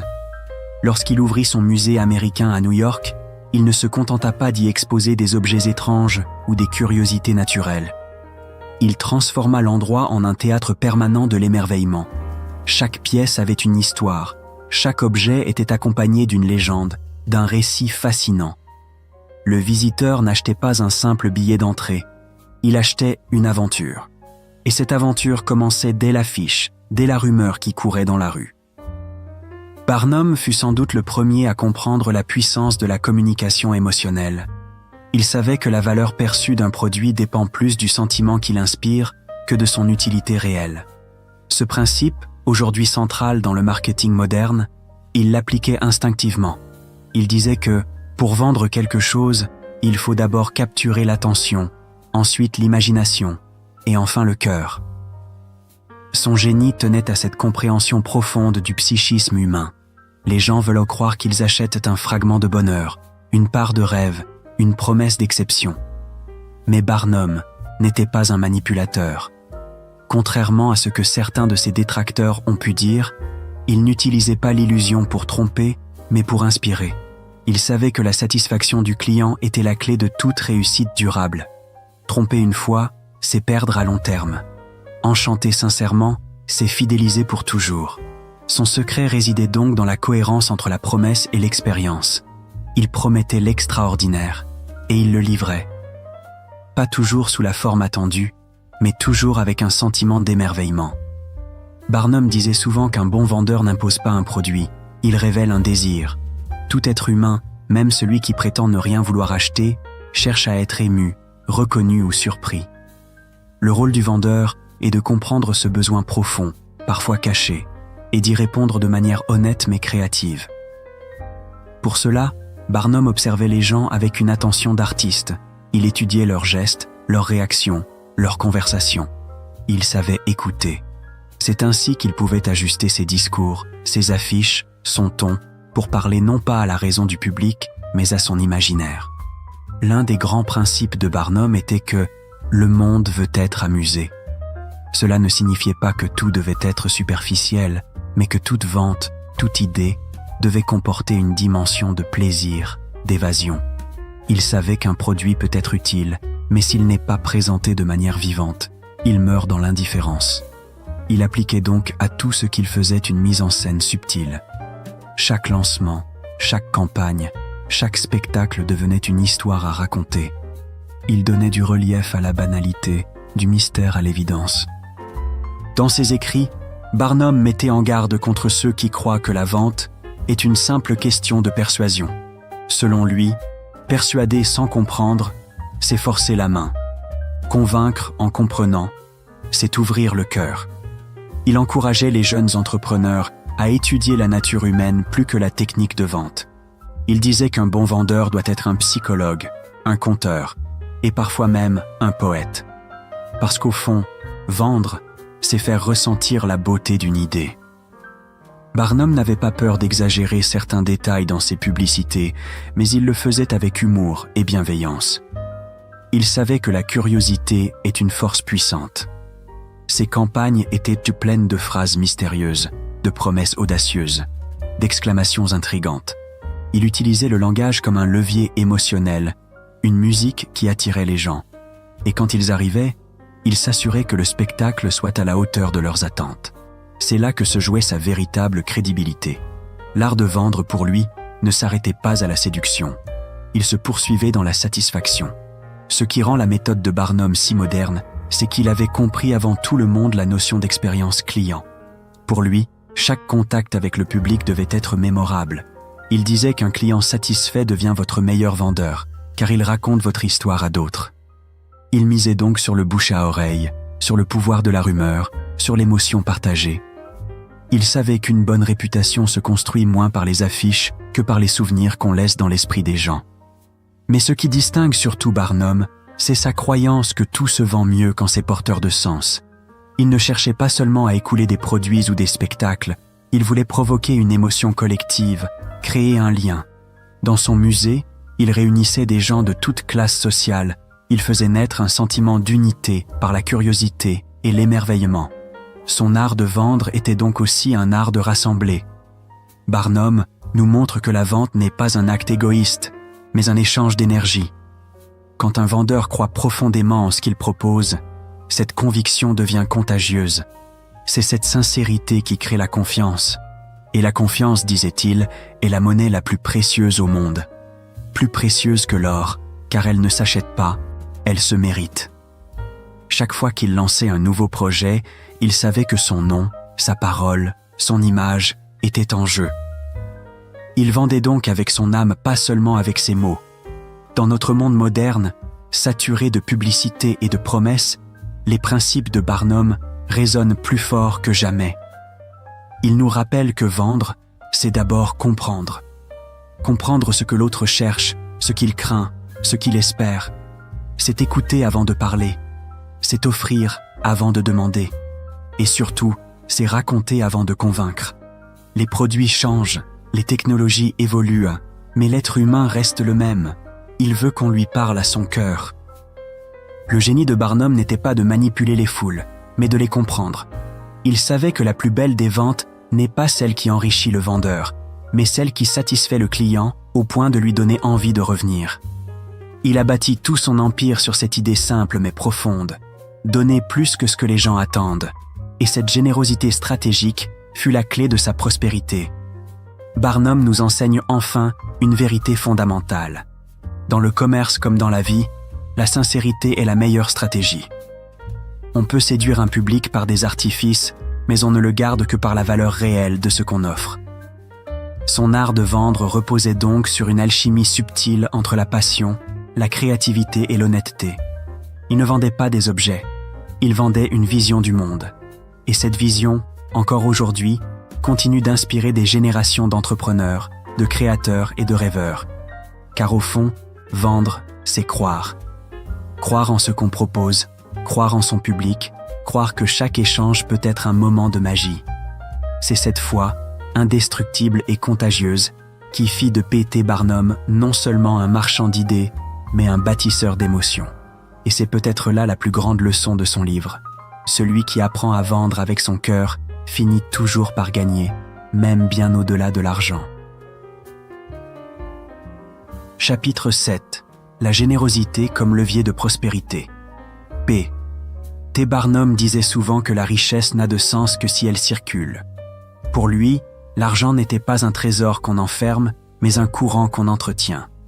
Il avait compris très tôt que la prospérité véritable ne se mesure pas seulement à ce qu'on accumule, mais à ce qu'on partage. Dans son esprit, la générosité n'était pas un geste moral ou une simple vertu chrétienne, c'était une stratégie de vie. Donner, disait-il, attire la confiance, et la confiance attire les opportunités. Ce que l'on offre finit toujours par revenir, souvent multiplié. C'est une loi naturelle, aussi vraie que celle de la gravité. Cette philosophie, Barnum ne la professait pas depuis un piédestal. Il l'avait apprise à travers ses échecs et ses renaissances. Chaque fois qu'il avait tout perdu, ce n'est pas la ruse ou la chance qui l'avait sauvé, mais la main tendue de ceux à qui il avait su donner avant. Il se souvenait de ces jours où, ruiné, il n'avait pour richesse que sa réputation d'homme juste et généreux. Et c'est cette réputation qui lui avait ouvert les portes. Les banquiers, les amis, les collaborateurs revenaient vers lui non parce qu'il promettait des profits, mais parce qu'il se souvenait de sa bienveillance passée. Il avait compris qu'un homme qui donne sans calcul construit un capital invisible, un réseau de fidélité qui vaut mieux que n'importe quelle somme. Barnum croyait à la circulation vertueuse de l'argent. Il disait que l'argent est comme le sang. Quand il circule, il nourrit et fortifie tout le corps social. Quand il stagne, il corrompt et meurt. Pour lui, la pingrerie était une maladie de l'âme. L'avarice, loin de protéger la fortune, finit par l'assécher. Il observait que les hommes les plus prospères étaient souvent ceux qui savaient redistribuer. Non pas par ostentation, mais par intelligence. Car donner dans son esprit n'était pas se priver, c'était investir. Investir dans les autres, dans la confiance, dans le futur. L'un de ses grands principes était de toujours partager une partie de ce qu'il gagnait, même dans les périodes difficiles. Il estimait que celui qui n'est pas capable de donner quand il a peu ne saura jamais donner quand il aura beaucoup. La générosité n'était pas pour lui une question de montant, mais de mentalité. Il disait qu'un dollar donné avec le cœur vaut plus qu'un millier offert avec calcul. Donner, c'est affirmer que l'abondance existe, que l'on n'a pas peur du manque. C'est un acte de foi dans la vie, une manière de dire « je ne suis pas esclave de ce que je possède ». Barnum savait que la générosité crée des liens humains indestructibles. Dans le monde des affaires, où tout semble parfois froid et intéressé, il se distinguait par sa chaleur et sa considération.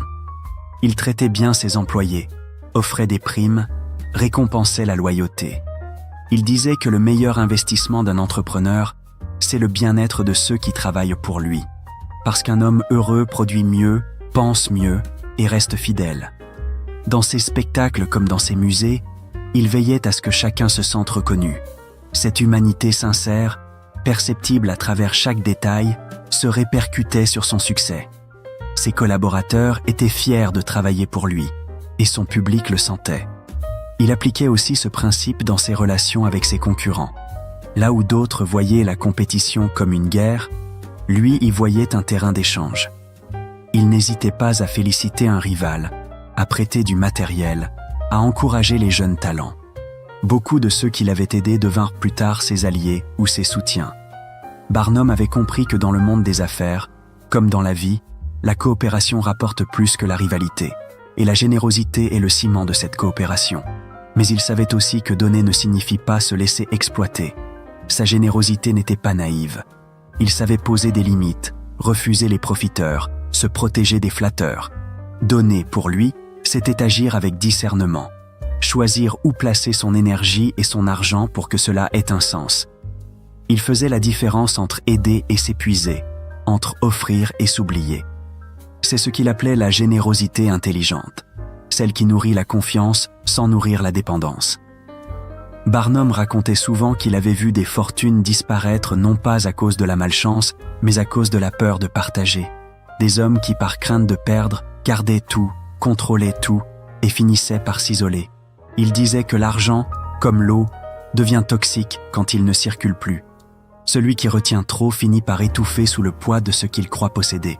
La générosité, au contraire, libère. Elle allège l'âme, elle renouvelle les flux de la vie. Il aimait donner non seulement de l'argent, mais du temps, des conseils, de l'encouragement. Il croyait profondément que chaque être humain a quelque chose à offrir.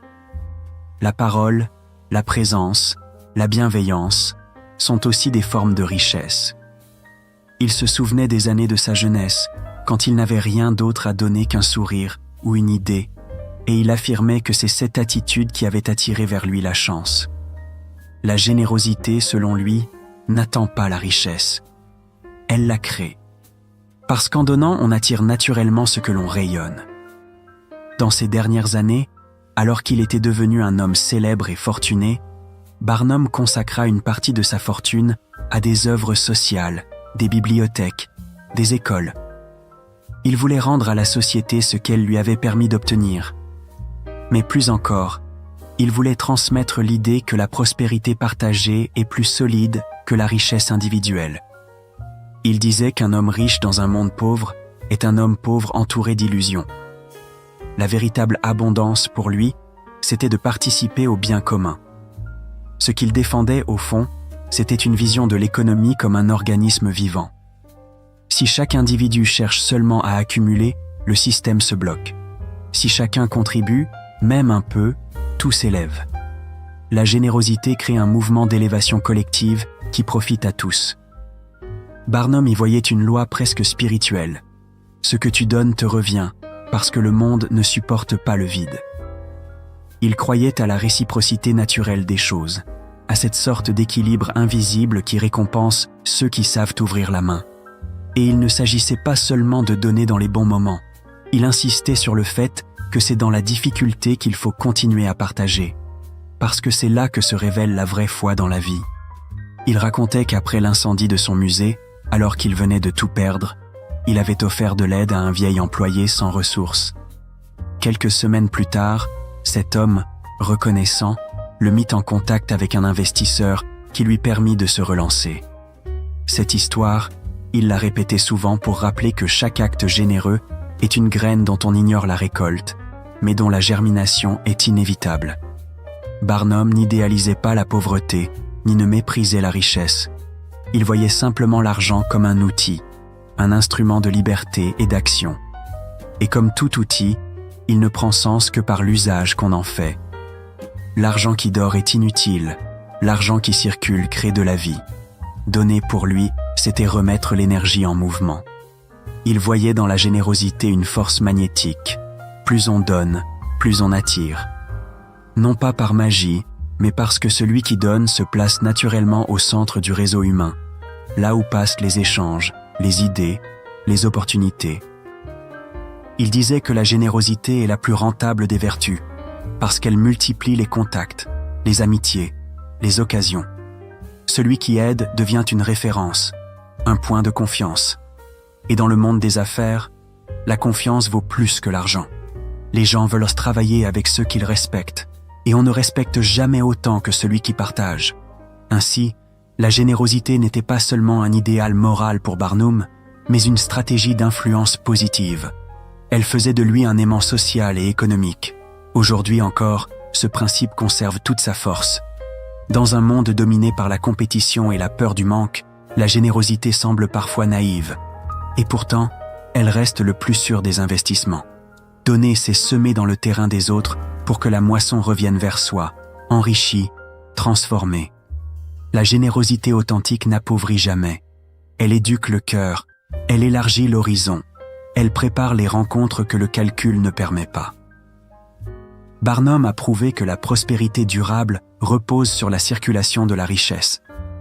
Celui qui sait redistribuer garde toujours un flux constant, car la vie récompense le mouvement. Sa philosophie pourrait se résumer ainsi: sois un canal, pas un réservoir. Ce que tu laisses passer à travers toi finit toujours par te nourrir. Dans le commerce comme dans la vie, celui qui donne sincèrement attire la lumière, parce qu'il devient source. La générosité, dans la vision de Barnum, n'est donc pas seulement une qualité morale, c'est un levier de puissance. Elle transforme la richesse en influence, la fortune en respect, le succès en héritage. C'est le secret des grands bâtisseurs, de ceux qui comprennent que le vrai pouvoir n'est pas de posséder, mais de transmettre. Car donner, c'est prolonger son œuvre au-delà de soi. Et celui qui donne continue d'exister dans la mémoire des autres bien après avoir disparu. Chapitre 8. Les illusions de la richesse rapide. P. T. Barnum connaissait mieux que quiconque le pouvoir de l'illusion. Il avait bâti sa renommée sur l'art de fasciner les foules, de transformer l'ordinaire en extraordinaire, de donner à l'imagination du public de quoi rêver. Mais paradoxalement, lui qui savait créer des mirages, savait aussi qu'en matière de fortune, l'illusion est le plus dangereux des pièges. Barnum répétait souvent que la richesse véritable ne se conquiert pas dans la précipitation. La fortune qui arrive trop vite est souvent celle qui s'enfuit la plus facilement. L'argent gagné sans discipline glisse entre les doigts comme du sable, parce qu'il n'a pas été mérité par l'effort et la constance. Il observait dans son époque, comme dans la nôtre, cette fascination pour les réussites éclairs, ces fortunes soudaines qui enivrent et qui trompent. Il voyait ces hommes, à peine enrichis, se transformer en rois d'un jour, brûlant leur argent dans des plaisirs stériles, croyant que le succès est un état permanent. Barnum, lui, savait que la prospérité est une plante fragile qu'il faut arroser avec patience. Il disait « La lenteur disciplinée est plus sûre que la rapidité imprudente ». Car derrière chaque fortune durable se cache un homme qui a appris à attendre, à recommencer, à consolider. Dans sa jeunesse, Barnum avait lui-même cédé à la tentation de la facilité. Le succès fulgurant de son musée, ses spectacles à guichets fermés, les foules qui se pressaient pour voir ses curiosités, tout cela lui avait donné l'impression que la richesse était acquise pour toujours. Il dépensait sans compter, multipliait les projets, les acquisitions, les fêtes. Il croyait que le flux ne s'arrêterait jamais. Mais la réalité lui rappela sa loi impitoyable. Rien n'est éternel pour celui qui ne construit pas sur des fondations solides. L'incendie de son musée et ses faillites successives furent les leçons les plus amères de sa vie. Il comprit alors que la richesse rapide est comme une flamme vive. Elle éclaire fort, mais s'éteint vite. C'est dans ces moments de chute que Barnum découvrit la valeur de la lenteur.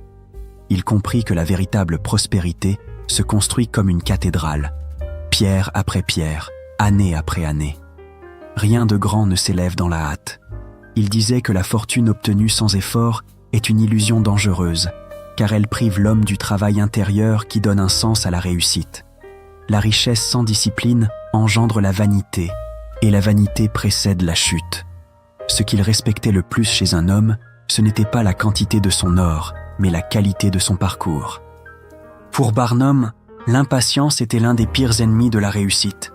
Il voyait dans la société moderne une sorte de frénésie, un désir de tout obtenir tout de suite, l'argent, la gloire, la reconnaissance. Mais cette quête du gain immédiat détruit la sagesse qui fait durer les choses. Celui qui veut tout trop vite finit par tout perdre, car il saute les étapes nécessaires à la maîtrise.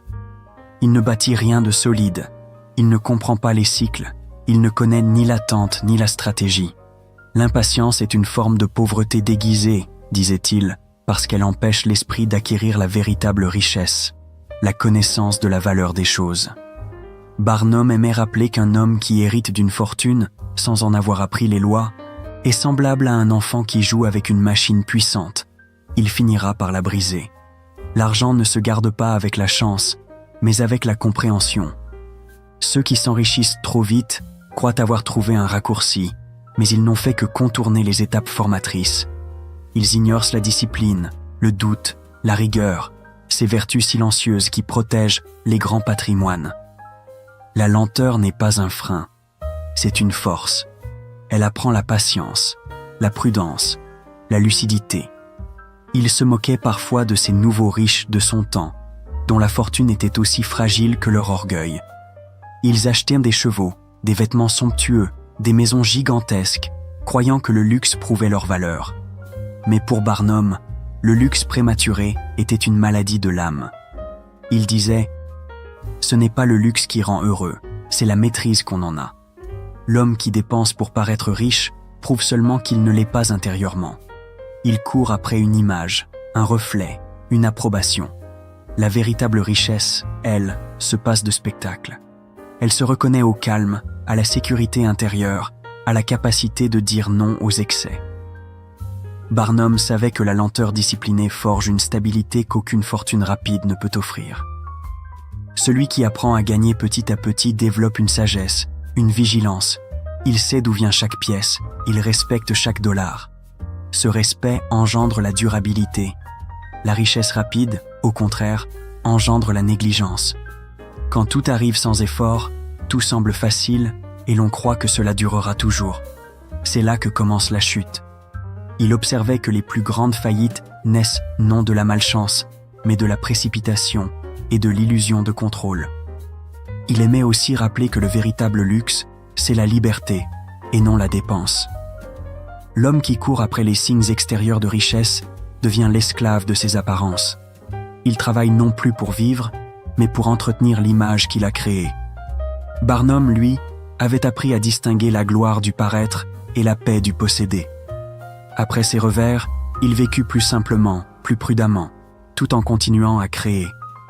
Il avait compris que la lenteur disciplinée n'est pas une faiblesse, mais une sagesse, celle qui consiste à durer. Il voyait la richesse rapide comme une épreuve, un test de caractère. Certains en sortent grandis, d'autres détruits, car l'argent ne change pas l'homme, il le révèle. Celui qui n'a pas appris la maîtrise dans la pauvreté ne saura pas la garder dans l'abondance. C'est pourquoi Barnum disait que le temps est le meilleur filtre de la réussite. Le temps élimine les impostures, purifie les intentions, sélectionne les bâtisseurs. La lenteur enseigne ce que la rapidité ignore, la gratitude, la patience, la vision à long terme. Il expliquait souvent que la discipline financière est comme une digue. Elle canalise le flot de la fortune pour qu'il ne détruise pas tout sur son passage. Celui qui apprend à contrôler ses dépenses avant d'être riche sera toujours maître de sa vie. Celui qui attend la richesse pour apprendre la maîtrise sera toujours en retard. L'argent rapide n'enseigne pas la gestion, il enseigne la dépendance. Il rend l'homme capricieux, gourmand, insatiable. Il le pousse à chercher toujours plus, sans comprendre qu'il est déjà prisonnier du trop. Barnum prônait une lenteur active, pas une lenteur passive. Il ne s'agissait pas de rester immobile, mais d'avancer avec méthode, de consolider chaque pas. Il voyait la richesse comme une construction architecturale. Il faut du temps pour que les fondations soient solides. Un édifice élevé trop vite s'effondre au premier vent. La lenteur permet de corriger, d'ajuster, de comprendre. Elle forme le caractère et rend l'homme capable de supporter le poids de la réussite. Il disait que la fortune ne se mesure pas à la vitesse, mais à la résistance. Beaucoup montent vite, peu restent debout. Ce qui distingue les uns des autres, c'est la capacité à apprendre, à attendre, à se renforcer dans les moments de doute. La lenteur disciplinée permet de bâtir non seulement une richesse matérielle, mais une richesse intérieure, la paix, la confiance, la gratitude. Ces trésors-là, aucune crise ne peut les détruire. Dans le monde moderne, où tout semble devoir aller vite, où l'on promet la richesse en quelques clics et le succès en quelques semaines, le message de Barnum résonne comme un avertissement. Il rappelle que ce qui vient facilement part de la même façon, que la réussite durable se nourrit de persévérance, de stratégie, de patience, que les raccourcis sont des impasses déguisées. L'homme pressé voit des opportunités partout, mais il ne voit pas les pièges. L'homme patient, lui, avance lentement, mais chaque pas est solide. Barnum croyait en la force tranquille de la progression. Il savait que chaque apprentissage, chaque effort, chaque erreur paye à long terme. L'argent rapide attire la foule, mais la richesse lente construit les empires. Ceux qui acceptent de grandir lentement deviennent inébranlables, parce qu'ils ont bâti sur la réalité, pas sur le rêve. Il disait « Je préfère une fortune lente et certaine à un miracle qui me brûle les doigts ». Ainsi, la lenteur disciplinée n'est pas l'ennemi du succès, elle en est la condition. La vraie richesse, c'est celle qu'on comprend, qu'on protège, qu'on fait fructifier sans hâte. Barnum avait compris que la patience est le plus grand des multiplicateurs. Elle transforme le temps en allié, l'effort en habitude et l'habitude en réussite. La richesse rapide, elle, n'a pas le temps d'enraciner la sagesse. Elle donne l'illusion du pouvoir, mais pas sa substance. En fin de compte, Barnum voyait la fortune comme un voyage, pas comme une arrivée. Ceux qui veulent aller trop vite passent à côté de la beauté du chemin. La lenteur leur paraît une perte de temps, mais c'est elle qui forge le caractère, qui affine la vision, qui prépare à la véritable abondance. L'homme patient ne craint pas la tempête, car il sait d'où il vient et où il va. C'est cette lenteur intelligente, disciplinée, méthodique, qui transforme une idée en empire et un rêve en réalité durable. Chapitre 9. L'éducation financière. P.T. Barnum croyait profondément que la véritable richesse commence dans l'esprit. Pour lui, la fortune n'était jamais le fruit du hasard, ni de la seule ambition. Elle était le résultat d'une compréhension, d'une discipline intellectuelle, d'une éducation que l'on cultive jour après jour. Il répétait souvent que l'homme ignorant peut gagner beaucoup, mais il perdra tout s'il ne sait pas comment fonctionne l'argent. La connaissance était, à ses yeux, la plus sûre des assurances contre la pauvreté. La richesse durable, disait-il, n'appartient pas à celui qui possède, mais à celui qui comprend. Barnum voyait autour de lui des hommes qui travaillaient dur, parfois toute leur vie, sans jamais atteindre la sécurité financière. Non pas par manque d'effort, mais par manque de savoir. Ils ignoraient les règles simples mais essentielles de la gestion, de l'investissement, du discernement. Ils savaient gagner mais pas garder. Il en avait conclu que l'éducation financière est ce qui distingue le travailleur épuisé du bâtisseur prospère. Ce n'est pas le monde qui est injuste, disait-il, c'est l'ignorance qui est coûteuse. L'homme qui ne comprend pas la valeur de l'argent devient toujours esclave de ceux qui la comprennent mieux. Pour Barnum, apprendre était une obligation morale. Il ne cessait jamais de lire, de s'informer, de questionner. Même au sommet de sa gloire, il restait curieux de tout, de l'économie, de la psychologie humaine, des sciences, de la philosophie. Il disait que chaque livre ouvre une porte sur un monde nouveau et que ces mondes cumulés forment la carte d'un esprit riche. C'est cette curiosité insatiable qui l'avait aidé à anticiper les tendances, à comprendre ce qui faisait vibrer le public, à saisir les occasions avant les autres. Il savait que la connaissance est le meilleur des capitaux parce qu'elle se multiplie à mesure qu'on la partage. Il aimait répéter qu'il n'avait pas eu d'éducation luxueuse, mais qu'il s'était éduqué lui-même. Il passait des heures à lire les journaux, les biographies, les traités économiques. Il observait les comportements, notait les erreurs des autres, tirait des leçons de chaque expérience. Pour lui, chaque échec était une école, chaque succès une confirmation. Il ne croyait pas à la chance aveugle, mais à la préparation. La chance, disait-il, n'est que la rencontre du savoir et de l'occasion. Ceux qui apprennent sans cesse finissent toujours par rencontrer l'occasion qui récompense leurs efforts. Barnum voyait l'argent comme un langage qu'il fallait apprendre à parler. Et comme tout langage, il avait sa grammaire, ses nuances, ses pièges. Celui qui ne comprend pas ce langage est condamné à répéter les mêmes erreurs. L'éducation financière, selon lui, n'était pas réservée aux banquiers ou aux hommes d'affaires. C'était un savoir de survie, une compétence vitale. Il estimait qu'un père qui enseigne à son enfant à économiser, à investir, à lire les signes du marché, lui offre un héritage bien plus grand que l'argent lui-même, car l'argent se dépense, mais la compréhension se transmet. Il prônait la lecture quotidienne comme un exercice d'enrichissement intérieur. Non pas la lecture distraite, mais la lecture appliquée, celle qui transforme. Il aimait relire les mêmes ouvrages plusieurs fois, car il savait que la sagesse ne se dévoile jamais entièrement au premier regard. Chaque relecture, disait-il, révèle un nouveau trésor à celui qui a mûri entre-temps. Il considérait la bibliothèque comme le coffre-fort des hommes libres. Ceux qui lisent, pensait-il, ne dépendent pas des discours des autres. Ils forment leur propre jugement. Et dans les affaires, le jugement est plus précieux que l'or. Barnum était convaincu que l'éducation financière ne se limite pas aux chiffres. Elle concerne aussi la psychologie, les émotions, la perception de la valeur. Il savait que la plupart des erreurs financières naissent non de l'ignorance comptable, mais du manque de maîtrise de soi. L'homme qui cède à la peur ou à la cupidité ne peut pas prospérer durablement. C'est pourquoi il insistait sur l'importance de connaître ses propres limites, de comprendre ses impulsions. Le plus grand danger, disait-il, n'est pas dans le marché, mais dans notre propre cœur. La connaissance de soi est, selon lui, la première forme d'éducation financière. Il avait observé que beaucoup de gens cherchent à gagner plus avant d'apprendre à gérer ce qu'ils ont déjà. C'est une erreur fatale, pensait-il, car celui qui ne sait pas gérer $1 ne saura jamais gérer 1 million. La richesse n'est qu'un amplificateur, elle met en lumière les habitudes déjà présentes.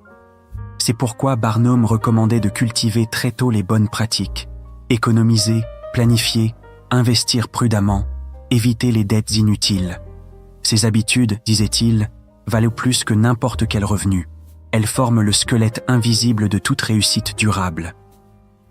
Il plaçait la curiosité au centre de tout apprentissage. Pour lui, la curiosité est une force motrice, un moteur invisible qui pousse l'homme à sortir de sa zone de confort. La curiosité rend vigilant, réactif, créatif. C'est elle qui empêche la stagnation. Barnum croyait que l'esprit qui cesse de s'instruire commence à décliner, quelle que soit sa fortune. L'éducation n'était pas pour lui un passage de jeunesse, mais un devoir de toute une vie. À 60 ans passés, il continuait à apprendre de ses employés, de ses concurrents, du public lui-même. Il savait que chaque jour apporte une leçon à celui qui garde l'esprit ouvert. La curiosité, pour Barnum, n'était pas un luxe intellectuel, mais une stratégie de survie économique. Il observait sans cesse les comportements humains, les tendances, les désirs du public. Il savait que comprendre les gens, c'est comprendre la valeur. Celui qui lit le cœur humain lit aussi le marché. C'est grâce à cette curiosité qu'il avait su transformer des idées simples en spectacles à succès. Là où d'autres voyant des détails sans importance, lui voyaient des opportunités.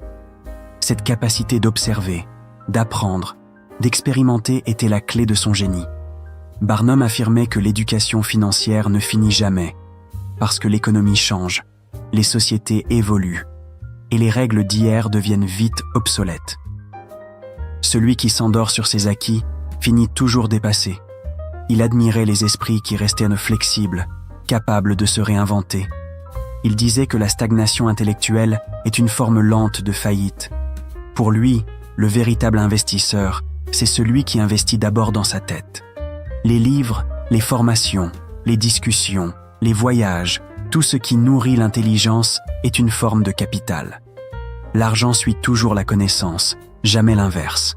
Il regrettait souvent que tant de gens cherchent des secrets de richesse alors que le plus grand secret est visible. Lire, apprendre, comprendre. L'éducation est la fondation sur laquelle toutes les autres formes de succès reposent. Sans elle, la fortune est un château de sable. Avec elle, même un petit revenu peut devenir une base solide.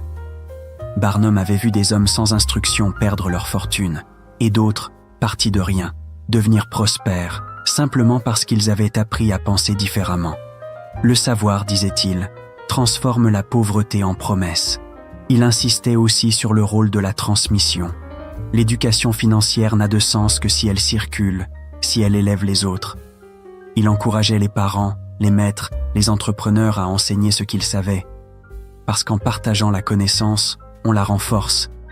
Il voyait l'éducation comme une forme de générosité supérieure à l'aumône. Donner de l'argent aide pour un jour, donner la compréhension aide pour la vie. Il rêvait d'un monde où chaque individu saurait gérer ses ressources avec sagesse, où la misère serait combattue non par la charité seule, mais par l'instruction. Au fond, Barnum voyait la connaissance comme le grand égalisateur social. Dans un monde où la naissance, les privilèges et les hasards déterminaient souvent la richesse, il croyait que l'esprit cultivé pouvait tout renverser. Celui qui apprend devient libre. Il n'a plus besoin d'attendre, de supplier ni d'envier. Il crée ses propres opportunités parce qu'il comprend les lois invisibles du succès. L'éducation donne la dignité, la lucidité et la confiance. Elle transforme le travail en art et l'effort en stratégie. Barnum savait que l'argent s'épuise, mais que l'intelligence se renouvelle. C'est pourquoi il considérait l'éducation financière comme la seule richesse inépuisable.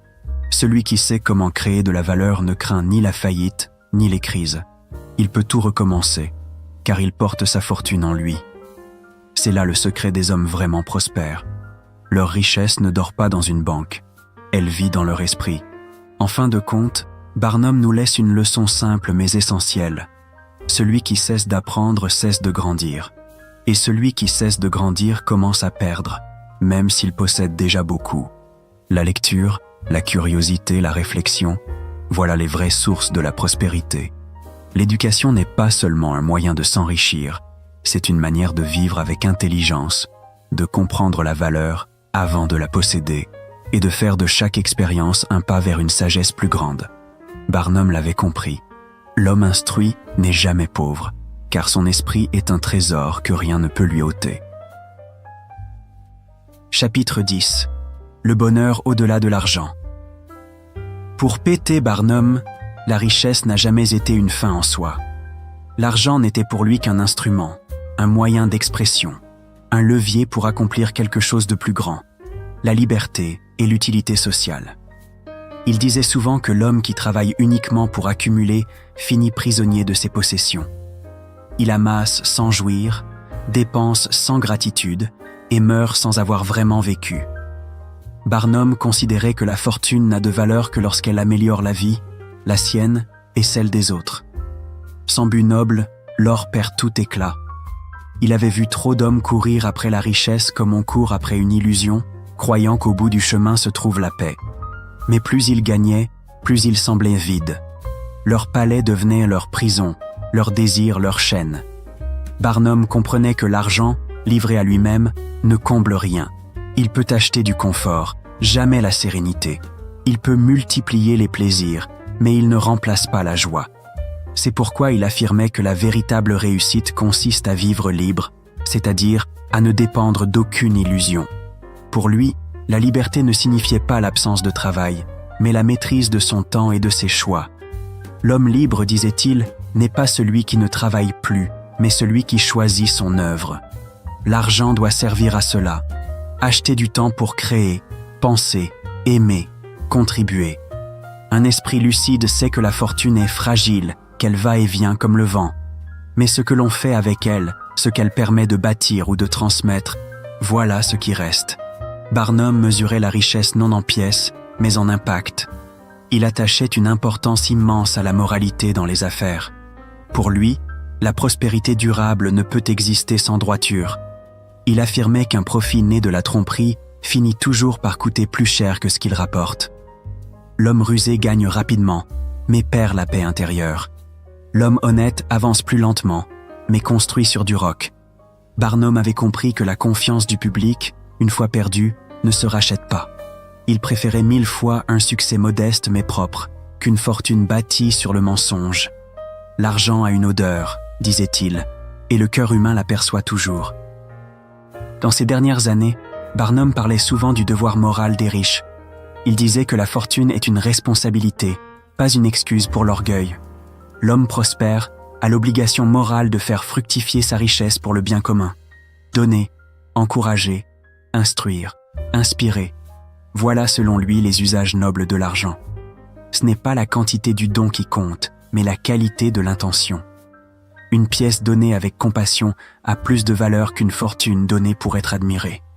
L'argent qui circule avec sagesse devient une énergie de progrès. Celui qui stagne dans l'égoïsme finit par se corrompre.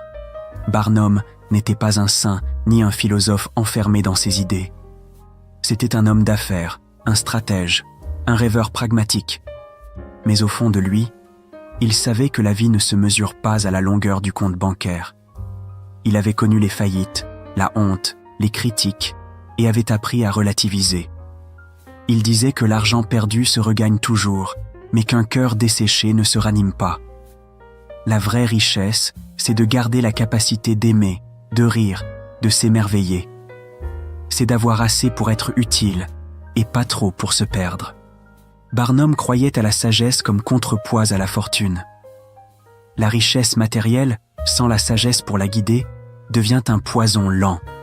Elle nourrit la vanité, l'impatience, la comparaison. La sagesse, au contraire, transforme l'argent en outil d'équilibre. Elle apprend à se contenter, à apprécier, à donner. Elle montre que le bonheur n'est pas dans l'accumulation, mais dans la gratitude. Un homme peut être riche de peu, s'il sait reconnaître la valeur du peu qu'il a. Barnum disait que le bonheur n'a rien à voir avec la taille du portefeuille, mais avec la paix du cœur.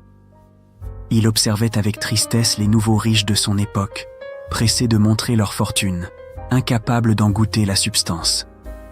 Ils vivaient dans l'excès, comme pour se prouver à eux-mêmes qu'ils avaient réussi. Mais leur agitation trahissait leur vide intérieur.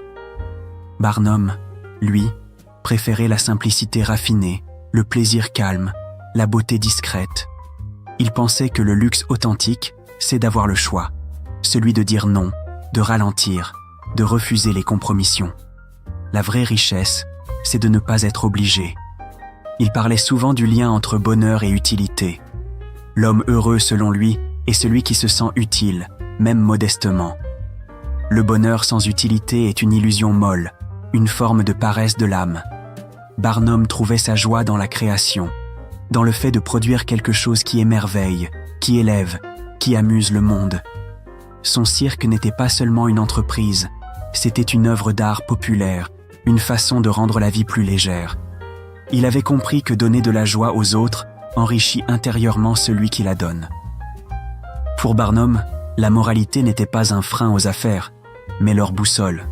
Dans un monde où tout semblait pouvoir s'acheter, il affirmait que l'honneur reste la seule monnaie qui ne perd jamais sa valeur. Un homme qui trahit pour un gain trahit toujours deux fois, son client et lui-même. La prospérité, disait-il, est stérile sans conscience. Et la conscience, seule, transforme l'argent en bénédiction. Il croyait profondément que le succès moralement propre a une saveur particulière, celle du respect de soi. À mesure qu'il vieillissait, Barnum s'intéressait moins à accumuler qu'à transmettre. Il voyait la richesse comme une torche qu'il fallait passer, non comme un trésor à garder. Il consacra une grande partie de sa fortune à des projets éducatifs, à des causes civiques, à la culture. Il voulait que son nom évoque non seulement la réussite, mais la contribution. Car, selon lui, la seule immortalité possible pour un homme est celle qu'il construit dans le cœur des autres. Il disait souvent que la plus grande erreur des hommes riches est de croire qu'ils possèdent quelque chose. En vérité, tout est prêté, la santé, le succès, le temps. L'argent n'est qu'un visiteur passager entre nos mains. Ce que l'on fait pendant qu'il est là détermine s'il nous aura servi ou déformé.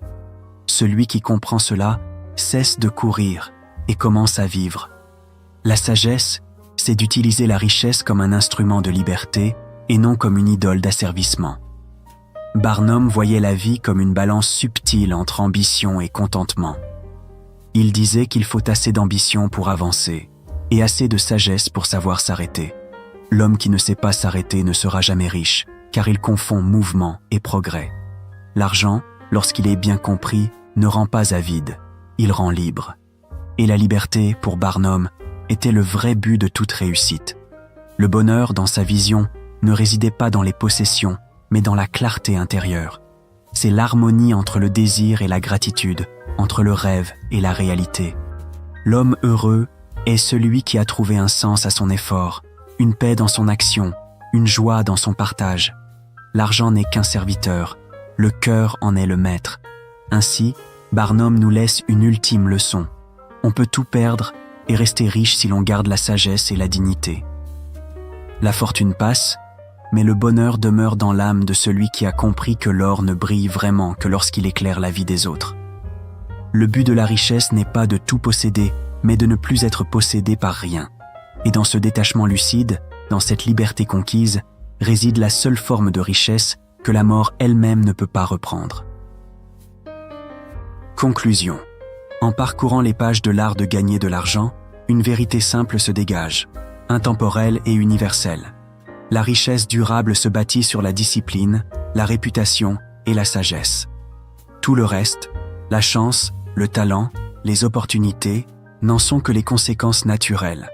Barnum nous a montré que l'argent n'est pas une question de magie, mais d'état d'esprit. Il appartient à ceux qui savent le comprendre, le respecter et l'utiliser avec intelligence. Au fil de ces 10 principes, il nous a appris que la discipline financière